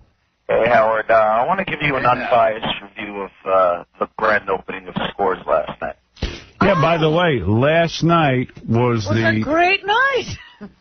By the way, today is St. Patty's Day, and you know whose birthday? Who's you know who? Bianca Jane, 𝗦𝗵cie𝘄𝗿𝗍, my dog. Really? Yep, 2 years old. It's my old man's birthday, too. I can't believe you mark a dog's birthday. Artie, don't bring up your dead father. It's Bianca Jane 𝗦𝗵cie𝘄𝗿𝗍's birthday. You're really gay. You're gay. Yep. You're like Hitler. I'm like Hitler. I'm gay. What's dog's birthday? I sang happy birthday to her this morning. When are you going to throw the party? You wouldn't happen to have video of that, would you? Her party is making a nice duty in the snow. That's her favorite thing to do. I love that, too. Loves and the what snow. do you do when it's in the snow? You pick it up. You got to do it. That's not a big issue for me, by the way, which I thought it would be. I just wondered what you do with the snow situation. She's nice and solid? No. Oh, gee. Most times, no. She doesn't look like a healthy eater, Bianca Jane. She's actually just very loose. Yeah. Yeah, really. And I don't know. I think maybe we should switch her food, but Beth says we don't have to, and it's something we argue about. I'm going to get sick. Yeah, I pick up those loose ones. Some of them I got to scrape. What, do you got, a little shovel? No, I use the plastic bag in my hand. That's it. Pick it up. Like Fear Factor. Like a clear plastic bag? No, yellow. Yeah, that's There's a poopy bag on it. I see people walking around with clear ones. I know. I know. Gross. Just something you take out of the the cupboard in the kitchen. Well, they're not seeing the deli after they did it. You know what I mean? They're holding like a little bag of charms there. They come into the deli with the duty bag? I've seen, by where I live in Jersey, I've been next to a chick in the deli who has just, done that with her dog, and then just rushes in, and she's got a clear bag. No, people leave that either outside or throw it in a garbage pail. Why Come are you on. telling Artie he didn't see what he saw? Because he didn't. He's trying to be funny. Oh, yeah, right. That's crazy. I always thought it'd be like a big deal, like with, on Long Island, I used to fake picking up the duty because I didn't want to pick it up, and you could get away with it out there. I'd be walking my dog, make a duty, I'd bend over and pretend like I'm doing something. Right. Tie your shoe. Yeah. Yeah. I'm just saying there's some... But in the city, you got to do it, and it's really not that bad. And I mean, when they're loose, it's tough, but it's not a big deal. I'm just saying there's some people who have dogs who are with them all day who, I'm just saying, might not be all there mentally. Yeah. You know what I mean? I know what you mean. And that's the type of person I saw. If you love your dog, you do it. It's not a big deal. I would have gone yuck too, but it's a big deal to me. Yeah, but I'm telling you, it's not as big a deal as you think. Well, I don't have a dog. Yeah. Thank goodness. I don't have to find out. Not a big deal. Bianca Jane 𝗦𝗵cie𝘄𝗿𝗍. Happy birthday. We're going to mention birthday. her until I say happy birthday. That's it. There you go. I love you. I love you, my Bianca. And if I was there, you'd be benefiting so much. I love you. So much. I love you, Bambi. Anyway, so last night was the opening of the West Side Scores, which I'm real excited about because... You can't wait to get over there, I'll bet. A, it's easier for me to get to, and B, we're over here on the West Side. We can go shoot down there right after the show. Lonnie says he's going to make a party for us. Yeah, he said you have to do it soon so you can be a part of the opening. Dude, I was going last night. I got blizzarded out. Oh, yeah, it did snow. That's right. Well, that snow was going on, and I kept saying to Ronnie, the limo driver, who, of course, was going to the opening because he scores me in 92.3, but I said, man, they're going to get wrecked with the snow. According to Ronnie, there were like 5 billion people online outside the club. They did. They had no trouble getting any people last night. Yeah, it was huge. Can I just give you a quick review, real quick? Sure. First of all, the place is surprisingly small. That might be good for you on a regular night because it's kind of intimate, but I was just really surprised at how small the place was. The West Side location? Yeah, the new place. I thought it's huge, Ronnie. I don't know. I kind of, maybe because there were so many people. That must be it. It's just a different configuration at the East Side, that's all. Oh, it is? Oh, it's not bigger. It's about the same size, but it's just long and narrow, and then there's the back areas are different, and you got the upstairs part. Oh, I had this feeling that it was like this huge space. It's big, but it's just a different configuration. Yeah, I mean, personally, I don't want a huge strip club. I like an intimate, where people, kind of get lost in the nooks and crannies. I agree. A big cavernous strip club feels cold and impersonal. And too open. It was packed there last night. It was, like, amazing. I couldn't believe, even with the weather. Yeah, I don't even want, like, when I'm going to, like, the private lap dance rooms, I don't even want to have to walk by the regular club because it's embarrassing that you're going to Right, you don't want to be seen doing You look like a big perv, and even if I am a big perv, I don't want to look like a big perv. Yeah, but you don't have to do that in this club because they have That's good. They have a special walkway. A+. The problem was it was so crowded that I was willing to, I had $1,000 to spend last night in funny money that there were so many people that there was just, I had $1,000 to spend and there were no girls coming up to me because they were just so busy. Well, I got to tell you something. The night to go to any strip club isn't the opening night. Opening night is just it's a fun sort of gala. You go there, you drink, and you just see what's happening. It's a lot of people. The girls were great last night. They were all loaded. Were they? Yeah, it was like one of our daytime parties. They were a lot of fun last night. If you got $1,000 in funny money, you go Thursday night, tomorrow night. Yeah, you're right. You know what I'm saying? Opening night, you don't go there looking for romance. You got to start throwing it around a little bit. You got to put out some bait. Yeah. Yeah, you gotta lay down the funny money on the floor so they follow you. You gotta hook those pigeons in. What you do is you give one chick $40 for one dance or something. She goes and tells her friends. It's exactly like with a. Yeah, but you know what? There are nights you could go there and not lay out a penny and still rap the chicks. But you can't go opening night and expect... I mean, they're going to be busy, those chicks. Yeah, well, last night was like a big... There were probably a lot of celebrities there. And... Yeah, there was a lot of things going on. Who was there? Who was there? A celebrity? No, I don't know. I didn't see any. Scores, man. And I'm not trying to cause controversy, but some of the girls, I mean, I've been to the other Scores location, were just not up to snuff last night. Is it my imagination, Ronnie, or is that true? No, that's not true, because there was a lot of new girls from out of town, and a lot of them were really hot. Really? Okay. I don't know where you were, but which part of the club you were in. We had like 10 of them down here the other day. They looked pretty good. They were all there last night, and they were all looking really good. They were having a great time, too. Everybody was just hanging last night. Was Linda there? Yeah, Linda was there. Oh, man. But they know how to run a club. Linda, that's my Scores wife. Yeah, Linda was there. Chase was there. Oh, Chase. Kira was there.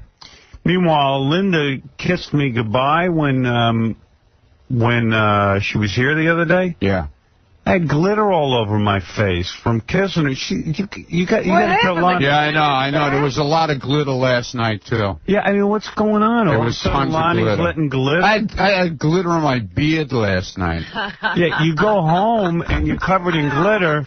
How does glitter get into your beard? I don't know. I'm trying to figure that out myself. Why are strippers wearing glitter again? I don't know. We're going to have to straighten that out. You know, why do they love the glitter so much? They've been told they can't use the glitter. Ronnie, I didn't want to yell at Lonnie last night because Lonnie was like, forget about it. He was like, this was his night to shine. Yeah, I know. All the press were there, and he was taking everybody around for interviews. The girls were doing tons of interviews. You know, Ronnie's pirate name is Glitterbeard.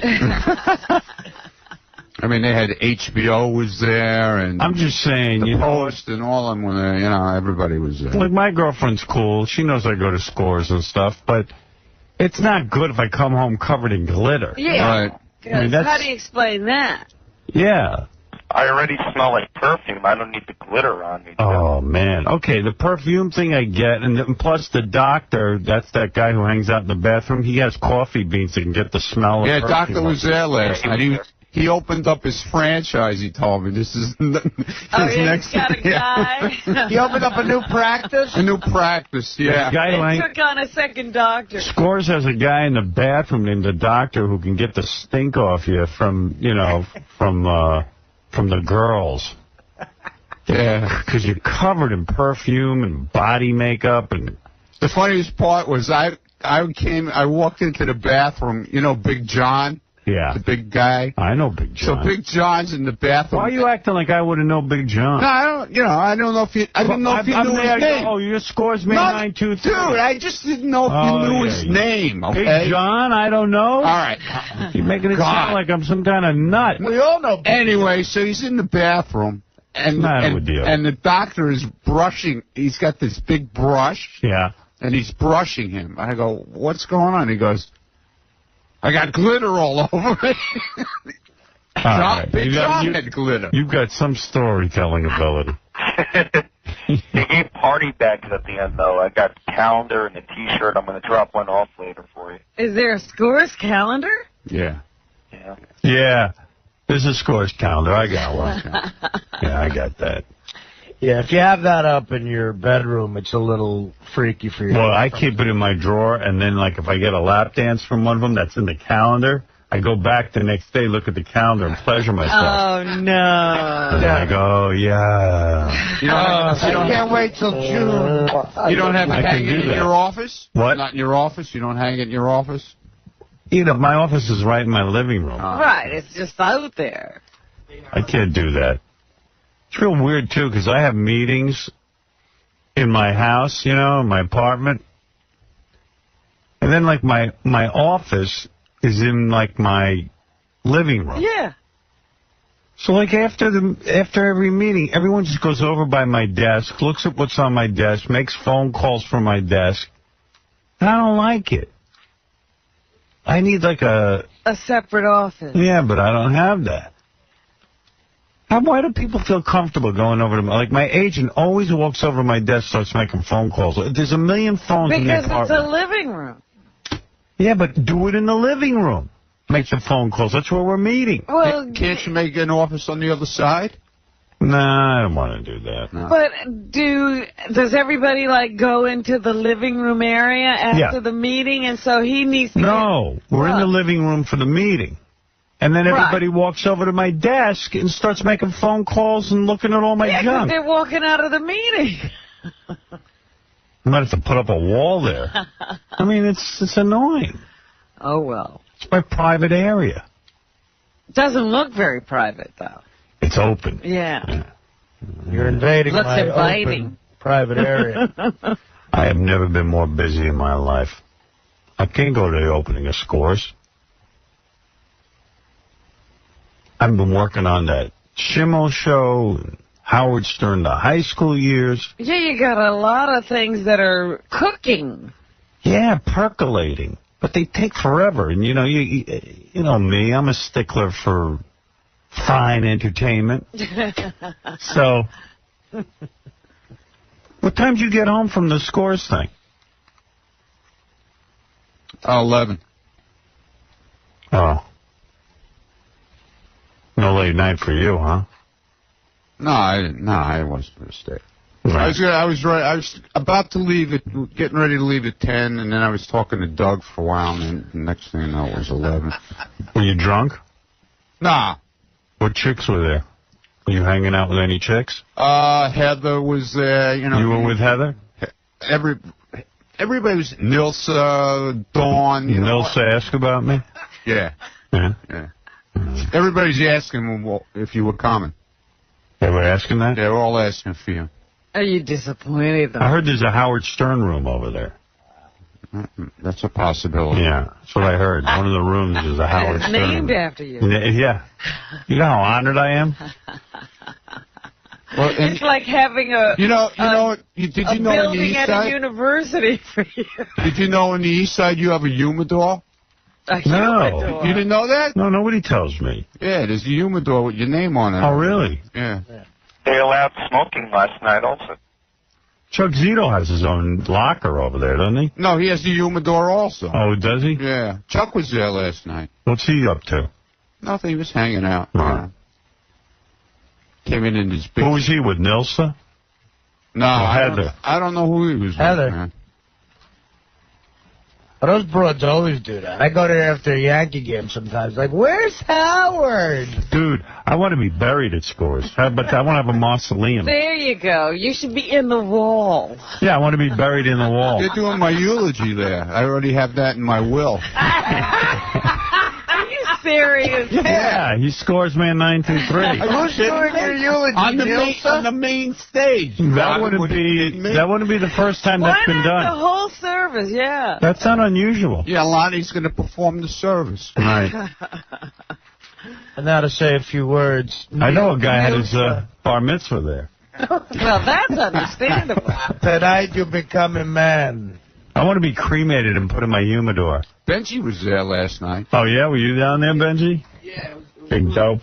They did. But you didn't get anything. What's that? I bet you didn't get any He was with his dances. girlfriend. You brought your girlfriend? Yeah. How would you do that? It was fun. She had a great time, too. But just to show how they work on every... Can I tell you that? That's a mistake. What? Really? I've gone with my girlfriend, but it's still a mistake. Yeah. You should have mixed those two worlds. You show them what goes on. You show them what goes on, and then right away Not that anything Now goes they on. can imagine It's like every Tony time Soprano, you're out you know? there what you're up to. Yeah. Nothing goes on there. Well, to show how they work on every single detail, even in the bathroom, above every urinal, there's a video screen. And the doctor's going to shoot movies for the bathroom. What do you mean? He said he's getting a budget from Scores to shoot movies for the bathroom. And like little individual movies. Of He the was talking about girls? maybe I could audition for one of them.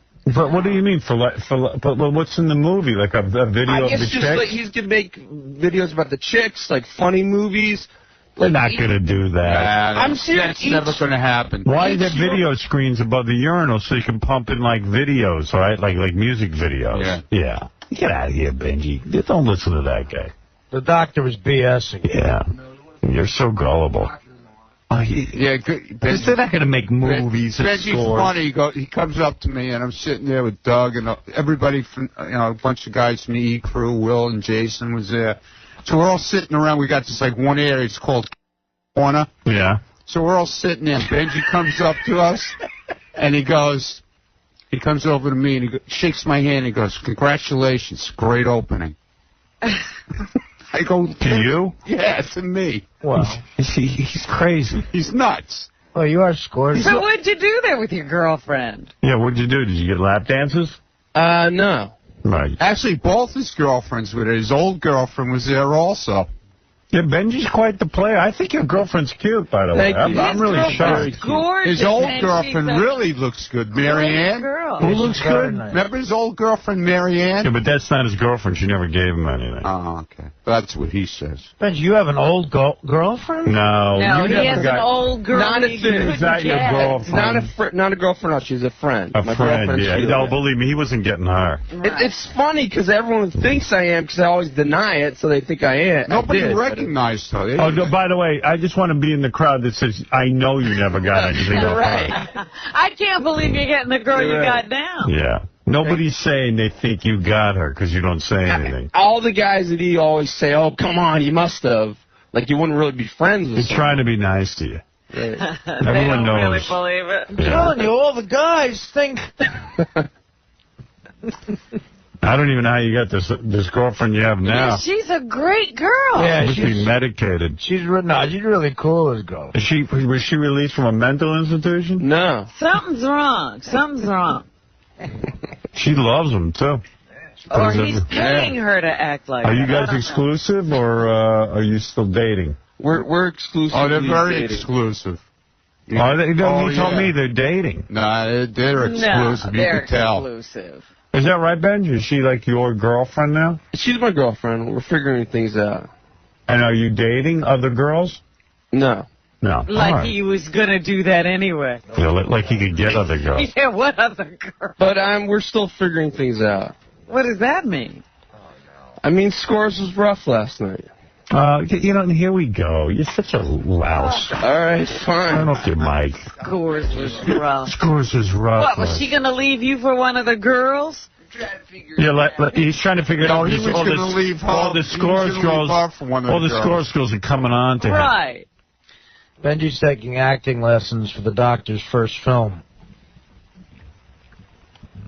Man, some of those Scores girls, though, are hot, man. There was a lot of new girls there last night. Yeah. That we've never even seen.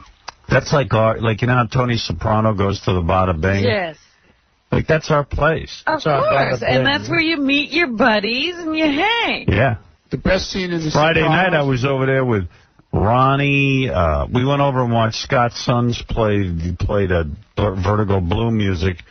And then we went over to Scores, and a lot of men showed up there. Bonded, like Booker and Kane, and Ronnie and Doug, and Richie, Ganji. Oh, I said men. Men.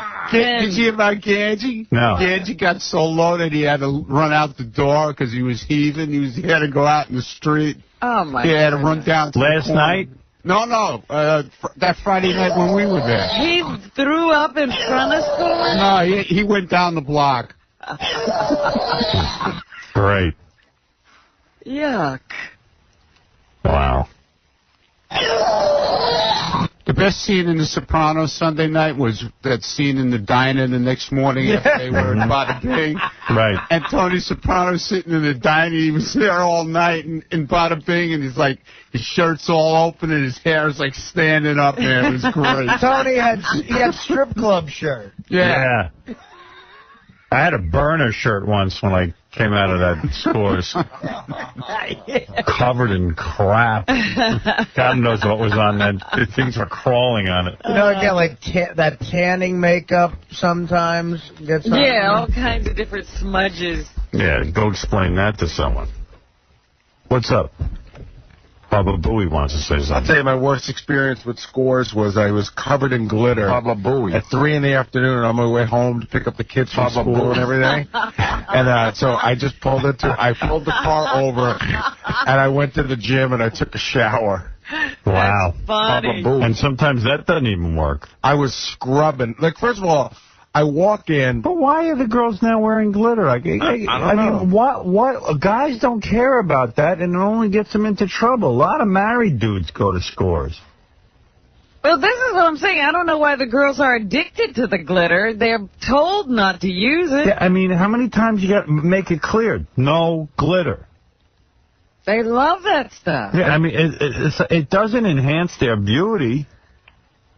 It's stupid. And some of that perfume's tough, too, man. Yeah. Well, listen, you can't tell a broad not to wear perfume. Well, you know what was funny? The other day when the Scores girls were here, of course, they all got ready in the ladies' restroom, and the whole place was like a whorehouse. Flashes of different perfumes. That's how the whole club smelled last night. Yeah.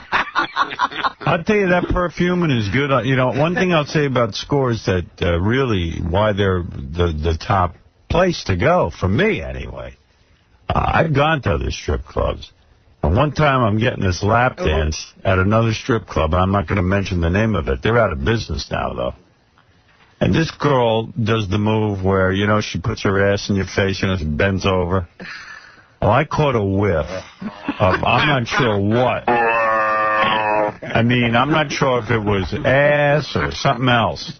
Oh, that's gross. It was bad. And I just, you know, she goes, well, you want me to continue? I go, yeah, I'm going to go take a breather. I had to go get fresh air. Yeah, I'm going to hang my head up. Scores Girl, I never caught a whiff off any Scores Girl all the years I got Only there. perfume. Just nice perfume. I never caught any kind of ass smell. Well, I know, whatever. I know the glitter situation will be taken care of because we do have people that monitor the show. Right. And I'm sure they're listening right now. Well, and there will not be any more glitter. Well, how did that happen? We thought we had that covered. Well, last night, I guess it was because, like, all the press were there and they wanted to look all, you know, sparkling and everything, you know? Please. Please. You still got to remember what your job is. They want it to look sparkling. Sparkling. All right, thank you for the call. Thank you. F. Artie's father and F. Bush. Oh. Artie's father. Artie's father. And F. Tina. Oh. And F. What was that? F. Robin's boyfriend. Okay. Wow. And F. me. Okay. Thanks, buddy. Thank you. All right. Bye. Thank you. He expected to get cut off long before that. He ran out of stuff. It's like an F for me. An F Hey, Howard, I have a request. Yeah. At 8 a.m., could we replay Ronnie's story about Big John and the glitter? Yeah, we'll probably have to replay that.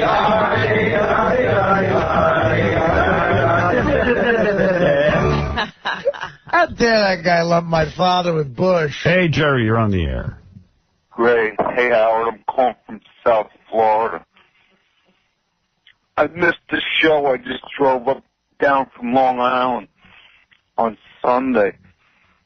I heard O'Reilly say that 70% of the general public don't like you. I was wondering what your opinion was. Again, he would have no way of knowing that. And Yeah, when did he get that poll done? And now that we're goofing on him because he says one thing to me in private and then gets on the air and bashes me, he doesn't like it one bit. The fact that I've exposed that he's money hungry, he's desperate at 57 trying to cash in. I've exposed the fact that no one's listening to his radio show. He doesn't like it.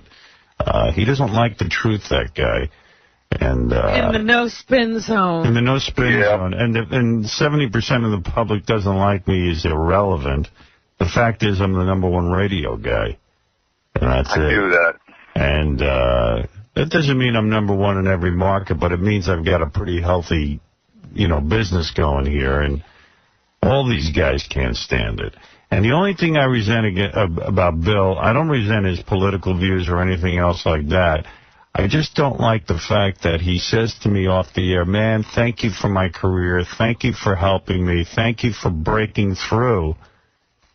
And then gets on the air and basically says, gee, we shouldn't have guys like Howard Stern on the radio. They should be censored. Yeah, we shouldn't have him on because he gave me the idea to do radio. Yeah, I mean, my God, how much of a hypocritical liar can you be?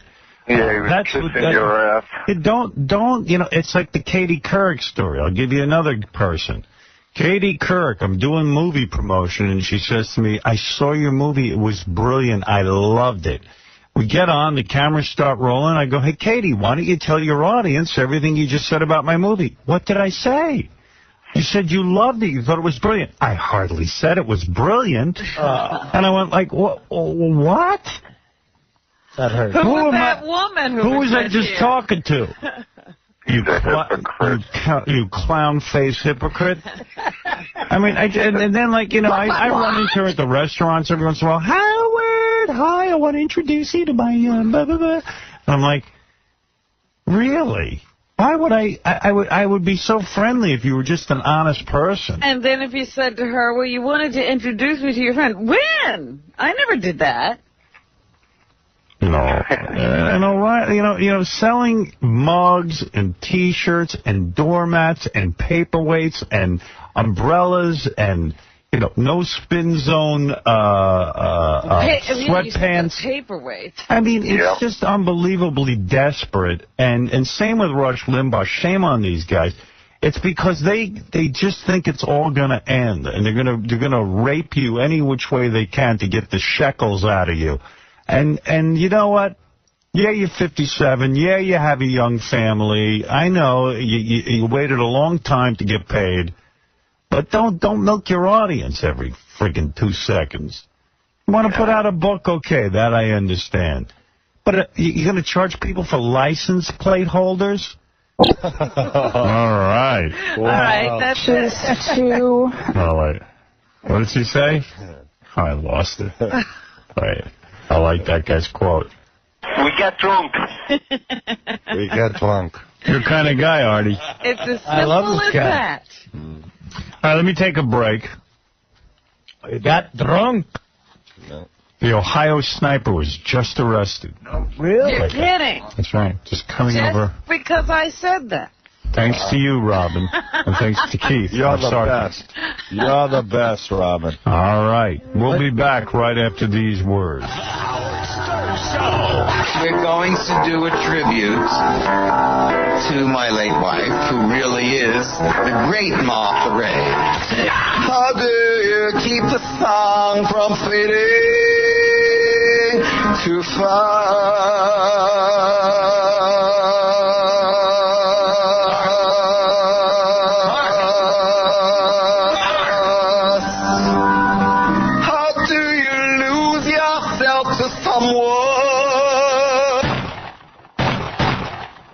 Sorry. 95X.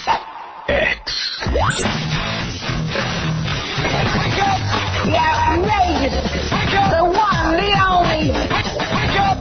Howard Stern's negligee and underpants party. Howard Stern.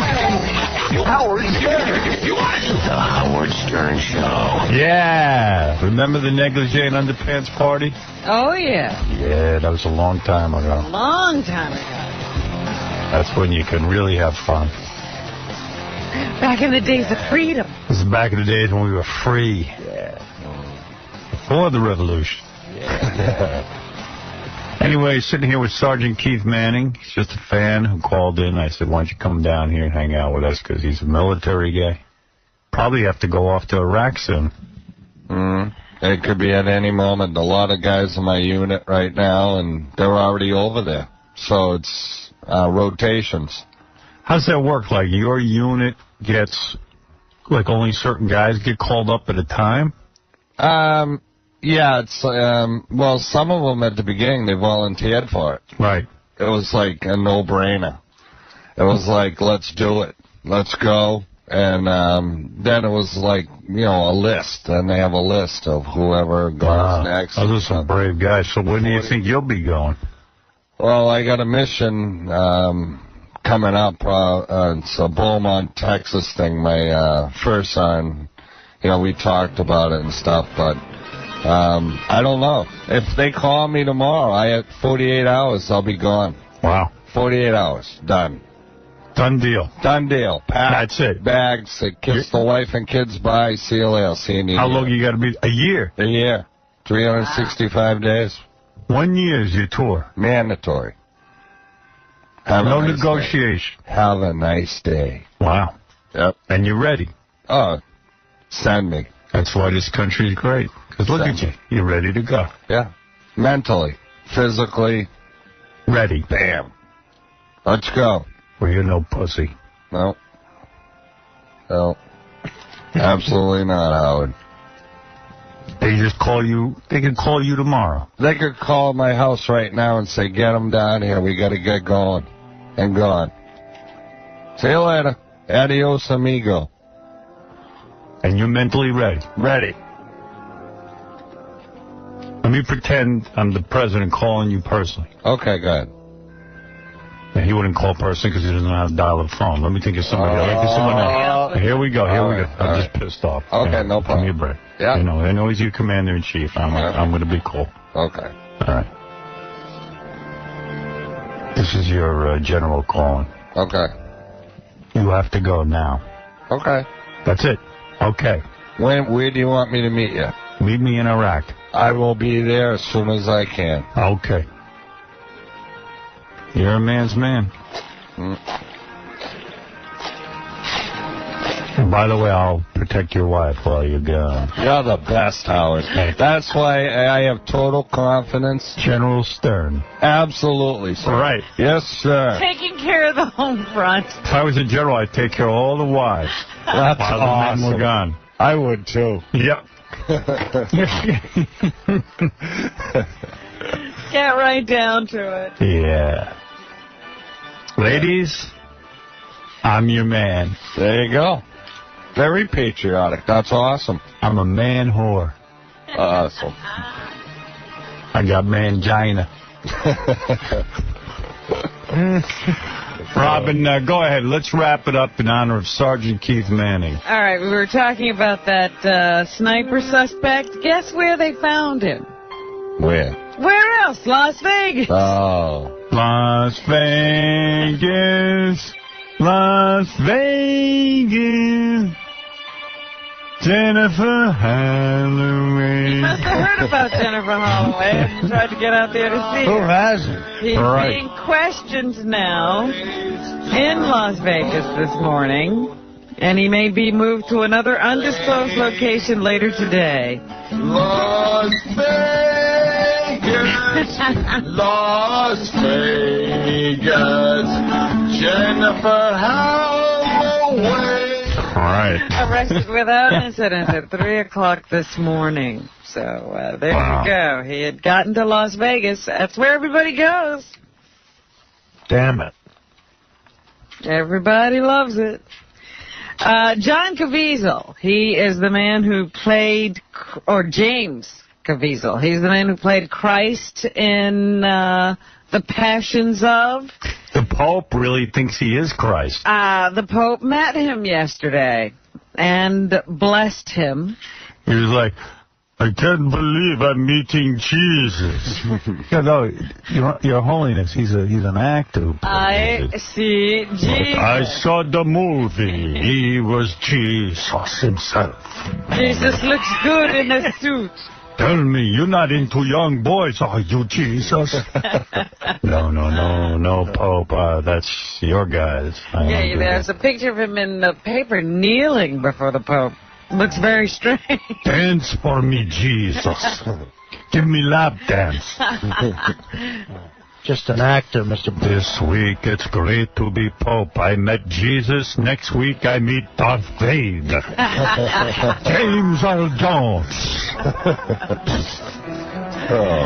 So anyway, he was blessed by the Pope. Good news. Next week, Jesus will be on Hollywood Square. And his wife, as well as her parents, got to meet the Pope. This guy's a devout Catholic. As a matter of fact, I had just read a story that when he was doing a movie with J-Lo a couple of years ago, he asked her to put on more clothing during a love scene. Yeah, the guy's a real religious freak. Because she was, I guess, a little bare, and he said, look, the only bare breasts I want touching my chest are those of my wife. I've got Jesus here with me. I knew if I stayed alive long enough, I would have him. So James Caviezel meeting the Pope. I'm sure that was James Caviezel. a dream of his. He'll next be seen in some movie with Mira Sorvino. When is SpongeBob SquarePants coming to the Vatican? I want to meet him. Your Holiness, he's a cartoon. Whatever. You know who I'd love to meet is that Scrappy-Doo. Boy, he's spunky. Yes. He's looking forward to Scooby-Doo, too. James Caviezel. they say that Mel Gibson's movie is on course to make $350 million domestically and could make a lot more worldwide. We were saying yesterday that he could make $100 million himself personally. But they're saying if it does as well in the rest of the world, he could stand to be making $300 million from this one film. And today he announced that he wants to do another religious project. His next movie, he says, as at least he hopes, will be based on the story of Hanukkah. He's getting all the calls about being anti-Semitic. He wants to do the story of Hanukkah. He says it's like a Western, and that's why he wants to do it. Your Holiness, there's someone here to see you. Who is it? It's the man who plays Jesus. The man who plays Jesus. I want Starsky and Hutch. Bring me Ben Stiller. This is the guy who plays Jesus. Let me meet him. What is his name? 𝗦𝗵cie𝗄𝗿𝗍. All right. Hello, Jesus. Hey, you're a good-looking guy. Your ass is perfect. Show me your ass. Holiness, please. I want to see Jesus' ass. I want to kiss your neck. Take down your skirt. Did you see this guy in the paper? Some dude. When is Jimmy Neutron stopping by? Some dude who was delusional tried to nail himself to a cross. He put two boards together and put a nail in the center of them and then wrote suicide over the nail. And then he took a 3.5-inch nail and pounded it through his palm. Wow. And that's when he realized he didn't have a free hand to nail his other hand. Oh, so much. What a serious miscalculation. Yes. Wow. So he dragged himself and the cross over to the phone and dialed 911. They say they're not sure if he was calling for help to nail his other hand or for, help to get off the cross. But he's been... Oh, my God. His family thinks it was a cry for help. Sergeant? What are you thinking? I don't know. They asked him if he had seen The Passions of the Christ. He said no, but he has been seeing Christ on his or God on his computer. But he has seen every Sylvester Stallone movie ever made. Wow. So they got that guy in custody. See? Wow. That's what that's what we have to defend, me. That's crazy. That's what I'm saying. Wow. Yeah, you could say that. Absolutely. When you're over in Iraq, you remember that's what you're fighting for. Oh, yeah. Some guy hammering his hands through. No, try to forget that guy. Trust me, he's forgotten. Good. Gone. Gone. Absolutely ready. Gone. John Kerry locked up enough delegates last night with his win in the Illinois primary to actually say, I am the Democratic nominee for president. It's not official, of course, until the convention. Right. But he has enough delegates at this point. Here he is last night. John Kerry. As the Democratic nominee in waiting. B2.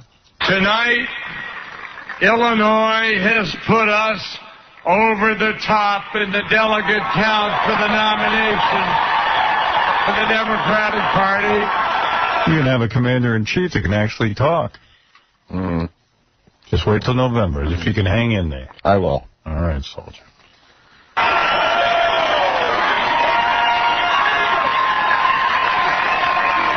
What happened to Jesus? Where did he go?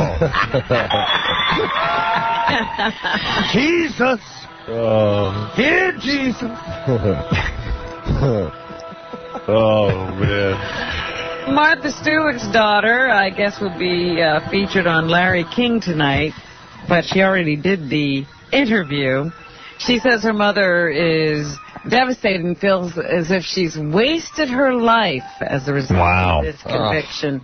See what's happening out there? Ready? Done. Done. Gone. Over. I'm done. Ready? I'm just like overwhelmed with this. I'm like, ready? Done. Done. That's it. Alexis Stewart says her mother has, everybody's painted her as this horrible bitch of a woman who's mean and petty. Done. Money grubbing. Yeah. Done. But she says her mother really only has one dad. Is Alexis Stewart. Jim Caviezel shaves his boy. She's too, ironically, forgiving and kind, and I know people don't know that, but she's incredibly generous, and she forgives too much. Was someone literally giggling? Was Larry King snickering? Good one. You're crazy. Yeah. Tell us another one. For me. Done. Over. I'm done with that story. That's all. Done. A Florida man who believed he was a vampire slayer. A vampire? What is going on over there, Artie? These stories are great. Oh, they are. Come on. I'm like, oh my God. You don't expect to say something like that and not going to laugh. You take these stories seriously, why don't you? Your Holiness, Jesus is here. Jesus is here. Got the Pope. Quick. Bring me my sexiest dress and some mouthwash. I'm about to meet Jesus. No, it's the actor who plays Jesus. Just the actor who plays Jesus? Then bring me Tom Cruise. He's hot. It's just the actor. Forget the mouthwash. Anyway, a man who thought he was a vampire slayer in Florida, Howard. Yes? Shot his Domino pizza delivery guy because he thought he was a vampire. Who hasn't wanted to do that? That's off. I'm done with that. Done. A guy making $4 an hour. Get shot. Wait a minute. That's crazy. We've all smoked some bad weed and thought our Domino's guy was a vampire. Oh, man. I've come to collect the money for the pizza. Bang. Timothy White, 35, who was described by friends as a born-again Christian with an unusual preoccupation with zombies and vampires, was arrested outside of a church on Friday after the shooting. How come nobody brings up the fact of religion because all these people go berserk? Yeah. No, it's just TV that you have to fix. Right. Yeah. I knifed my electrician when I thought he was the devil. Who are you? The devil? I cut you. Done. Absolutely done. I thought my plumber was Hitler. Ben Affleck was on Larry King last night, and he found that people don't expect to see couples from different backgrounds when he was dating J-Lo. Here's Ben, C1. I think it engenders... Is he kidding? He really is stuck on this. J-Lo looks as white as me. Yeah. If they were both white, Jiggly would have been way better. I'm more Puerto Rican than she is. I don't know if it's prejudice in a negative way. It just engenders an additional interest, additional curiosity. I think it was one of the factors. I know, I banged a few Ricans. What's that, Larry? Oh, are we on the air? I know my way around the Rican neighborhoods. Yeah. That fueled a certain amount of curiosity about that. Really? I dated Esther Roll in the 60s. She was the best big ass I ever had. Here he discusses the reactions he got on this relationship. He too. Here I am. I'm this white guy from Boston, and people saw her as this Latin woman from New York, and I think it was the... What's he doing, man? Is he promoting... Like, how come he's on TV every minute? There's no movie. You know what? In the words of Keith, I think it's done. Done. You had enough of that. I'm a white guy from Boston. Right. So what's the difference? Right. Yeah, exactly. Exactly. Doesn't make any sense. He seems to be the only one that cared that she was Puerto Rican. Oh. No one cared. I had 8 wives. All done. I'd have sex with Rosa Parks. Oh. I don't care if a broad is purple. In the back and in the front. Oh, man. Meanwhile, Lou Limerick of the Post says something I'm sure we've all been thinking. Ben Stiller is working too hard. I bang a Peruvian. He's dangerously close to becoming Ben Affleck because he keeps putting out such bad movies. We can't laugh at Ben Stiller anymore. He does too many movies. Laughing. He's got 5 movies. Wow. 7 movies out in the last 15 months. Crazy. You know, if Stiller was a little funnier, he'd be like crazy. Ben Affleck. We got soldiers dying out there, and he's concerned about his career. Right. Thank you know what I'm saying, Howard? Thank you for saying it. You know, I can't say it. You can. I can. You can. Yep. Done. Whitney Houston has Ben Stiller. Done. She has gone into rehab. See, you're out there dying. Yeah. You could go to Iraq at any minute. She's in rehab. She's partying. Who cares? Who cares? Who cares? From partying. Done. It's the first time they say she's ever sought help. When she did that interview with Diane Sawyer a while back, she said that praying had helped her with her drugs. Apparently that broke down. Your Holiness, Whitney Houston is here. A girl? Bring me Jesus, 𝗦𝗵cie𝘄𝗿𝗍. Is that the Schwarzer with the nice ass? Courtney Love is not taking your advice. She was 2 hours late to court yesterday on drug charge. She's going to be on Letterman. She's supposed to appear on Letterman tonight, and they do say she will be there and she will perform, but she was 2 hours late. When did she come here? She was reprimanded by the judge for being late, and then she started talking out of turn, so he had to reprimand her for that, too. What's wrong with him? So she's not listening when we say be quiet and contrite when you go to court. I hope she stops by. I'd love to stay here till 3. Angelina Jolie is adopting again. She's already submitted to all of the forms. What kind of baby is this time? I don't know. She hasn't said what country she's looking in. Got enough from Boston. But we got enough babies right here. Why does she have to go over there and get these babies? Amen. Right? Amen. What? Come to Boston, you'll get one. That's no right. Problem. No problem. Her 3-year-old Cambodian son is ready to start to school, so since Mad doesn't need her anymore. You could get a Cambodian kid right in Faneuil Hall, right, Keith? Why can't you help out one of our babies here? Right. She's going to introduce a new baby into the family. Talk about a lucky kid. I'm done.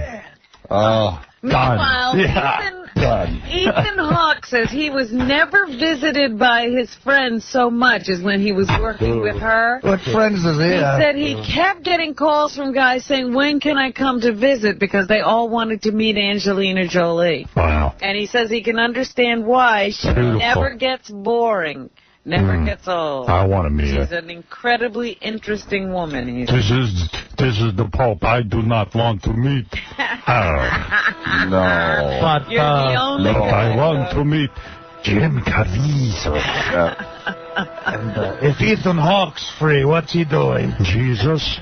I'm Jim Caviezel. No, Jesus. I'm HIV negative. Let's party. Oh. Speaking of that Ben Stiller movie, Brandy Now you've gone too far. That's wrong. That's wrong. That's wrong. I'm done with that. I'm done. Brandy's in Starsky and Hutch, and here she talks about her cheerleading role. Who's this, Brandy Roderick? Yeah, A2. Oh, she's hot. Now I'll listen to this. Okay. Let's hear what she's got to say. We had to have a whole week of rehearsals because I'm a cheerleader in the movie. I also play the bad guy's girlfriend, but myself, Carmen Electra, and Amy Smart actually had a whole week of rehearsals to do all these... You know, she has no lines in the movie, and she's just there with her top off, and she thinks it's a part. Brandy talks about her new calendar that's available on her website. Well, there you go. That's what she should be doing. I got a part. Actually, I just did my first calendar this year, so you can only get it on brandyroderick.com. Oh, wow. I got to get right over there. So you got to have that calendar. I got you naked in a magazine. What do I need your calendar for? It's been good. I'm having a really nice time, and I chat with my fans. Oh, yeah? Can I decorate you like a circus clown? No, put on talk new photos. to her on the internet. Oh, wow. You mean I get to pay $5 billion to talk to her on the internet? Please. Done. The sergeant here should get to talk to her for free. He's over there fighting Iraq. Yeah. How about a little coming across with a little something, honey? Absolutely. For the troops. Right. Support the troops.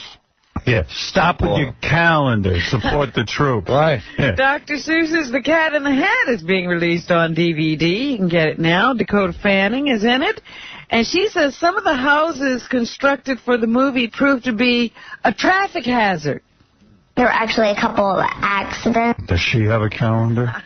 Because they built 24 purple houses in Simi Valley. I wonder if Haley Joel Osment has a calendar. With blue roofs. And so people are driving and they're like looking at this purple house with like an orange chimney and they're going, I hate precocious kids. I know. I've got 2 words. Frankie Muniz.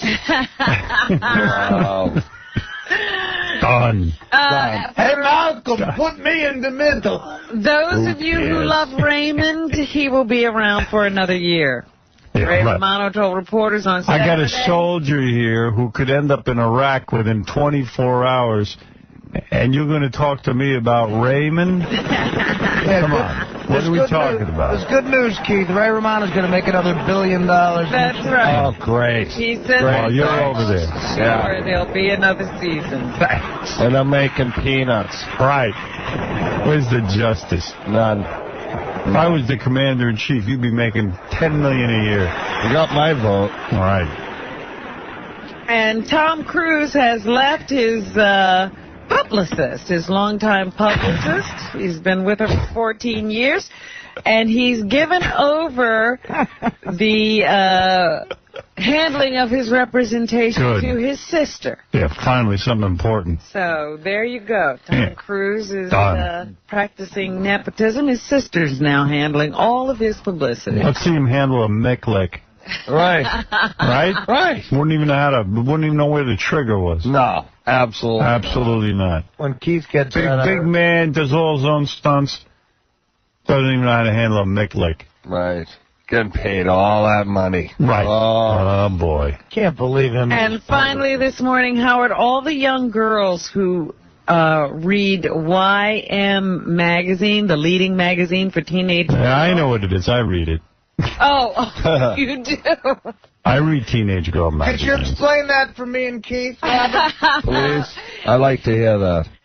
It is the leading magazine for teenage girls. It announces the result of an exclusive poll on the recent legal struggles of radio shock jock Howard Stern. Young girls love me. Read the poll. 66% Go ahead. that this is an issue of freedom of speech. See? And Howard should be allowed to stay on the air Those are my girls. and say what he wants. The future strippers of America have spoken. If people don't like it, they don't have to listen. If you don't like it, you can lump it. 34% said Howard has gone too far and shouldn't be on the public airwaves. Oh, those are little whores. They don't know what they're talking about. But 66% said Thank you, you're Rob. fine. Thank you to the young readers of YM Magazine. And that's what's happening. Thank you. I want to give a special salute. There you go, Howard. Right Awesome. there. Good job. Sergeant Keith Manning, who said to me, I'm a fan. I want to come down and watch you do the show, and I am glad I had you here. It's an uplifting experience to meet a man who is so brave, so dedicated to his country that it actually brings tears to my eyes. I am actually crying right now. Wow.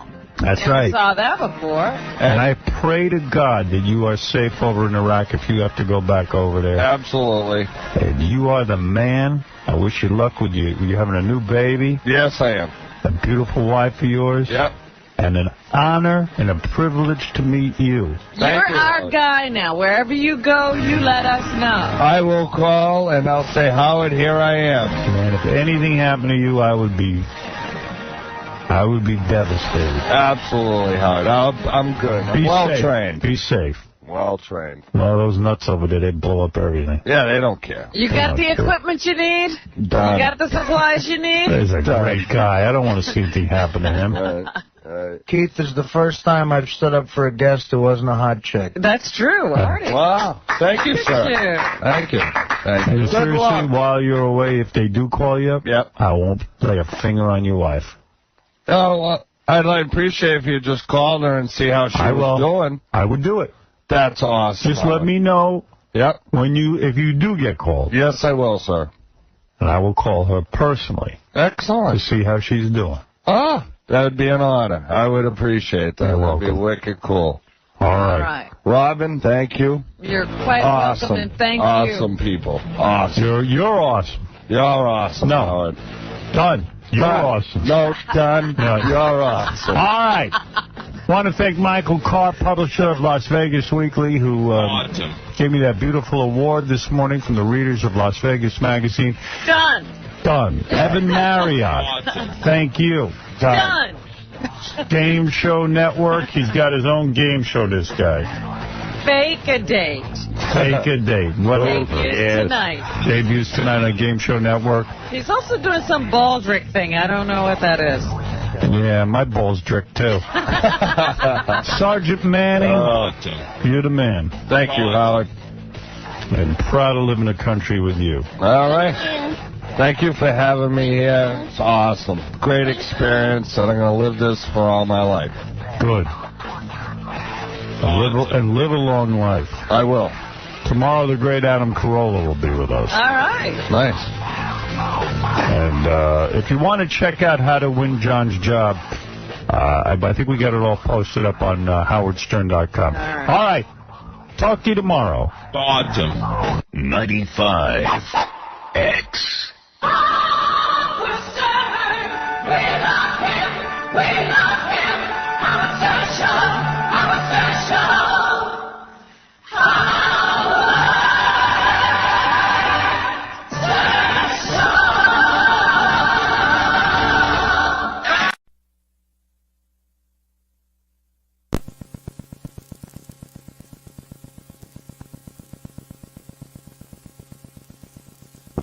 There was a Jewish Bible, all right, that some guy must have made up.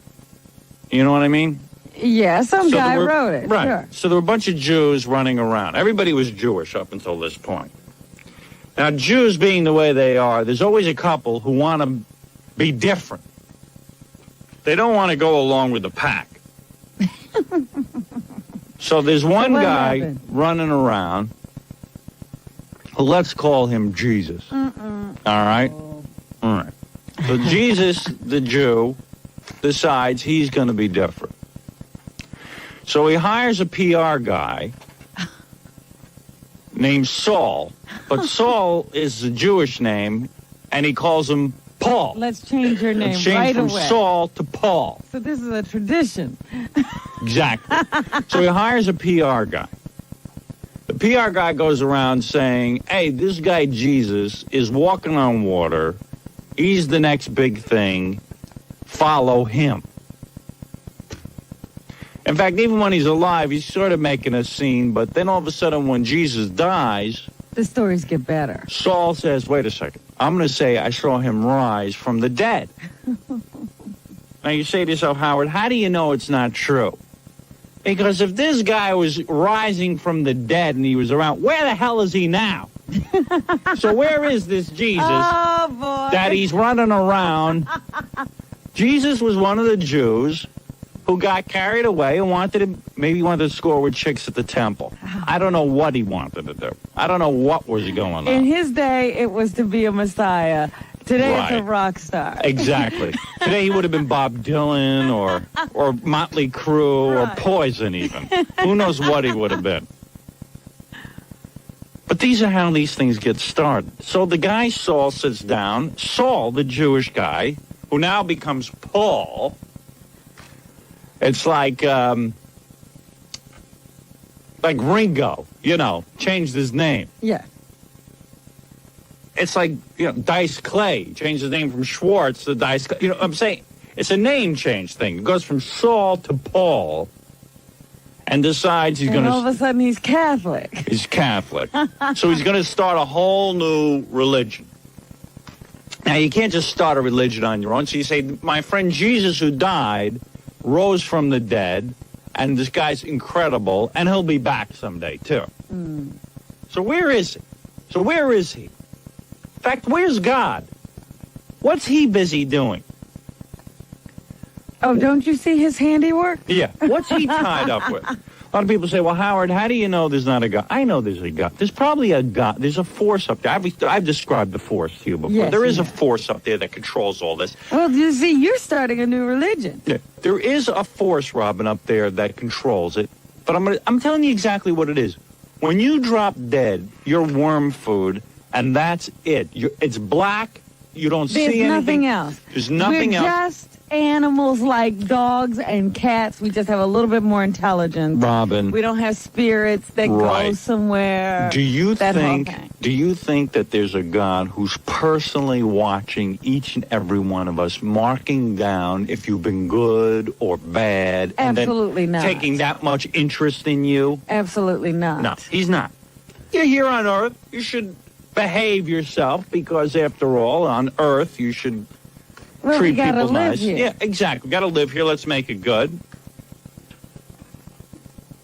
Let's make it okay while we're living here. And then when you drop dead, you will be dead. But no, you know what it is? No one, even the most primitive of man, cannot accept that he's just going to die. In every culture, they make a god. It's Buddha. It's this one. If there was a Jesus, he would appear and say, look, I'm here now. And now all of you can, there's no more Buddha, there's no more anybody, and now you're all here. The one guy would step forward and say, look, it's me, I'm the one. Robin, what's he doing dead for 2,000 years? Because when you die, a long sleep. When you die, you die. That's it. You Everybody. don't ever think, there was none of that. Nobody saw him walking around. That's all myth. It's Saul, the Jew, who wrote this. Saul, who took creative writing 101 in college. Well, they tortured him an awful lot to try to get him to change that story. Oh, yes. Oh, yes. Well, would you change it when you realize the amount of money you could make off of something like this? It was made into a film, Robin, that whole Bible. That's right. Many films. A TV miniseries. You know the rights to that? Worth a fortune? Look, they're still making movies about it. Last Temptation of Christ. Everybody accepts that there's no Santa Claus. Of course there's no Santa Claus. But who else is there? There's nobody else. Where is everybody? There's no Tooth Fairy? There's no Tooth Fairy. Oh. You could believe in Fred Norris. At least you could see him.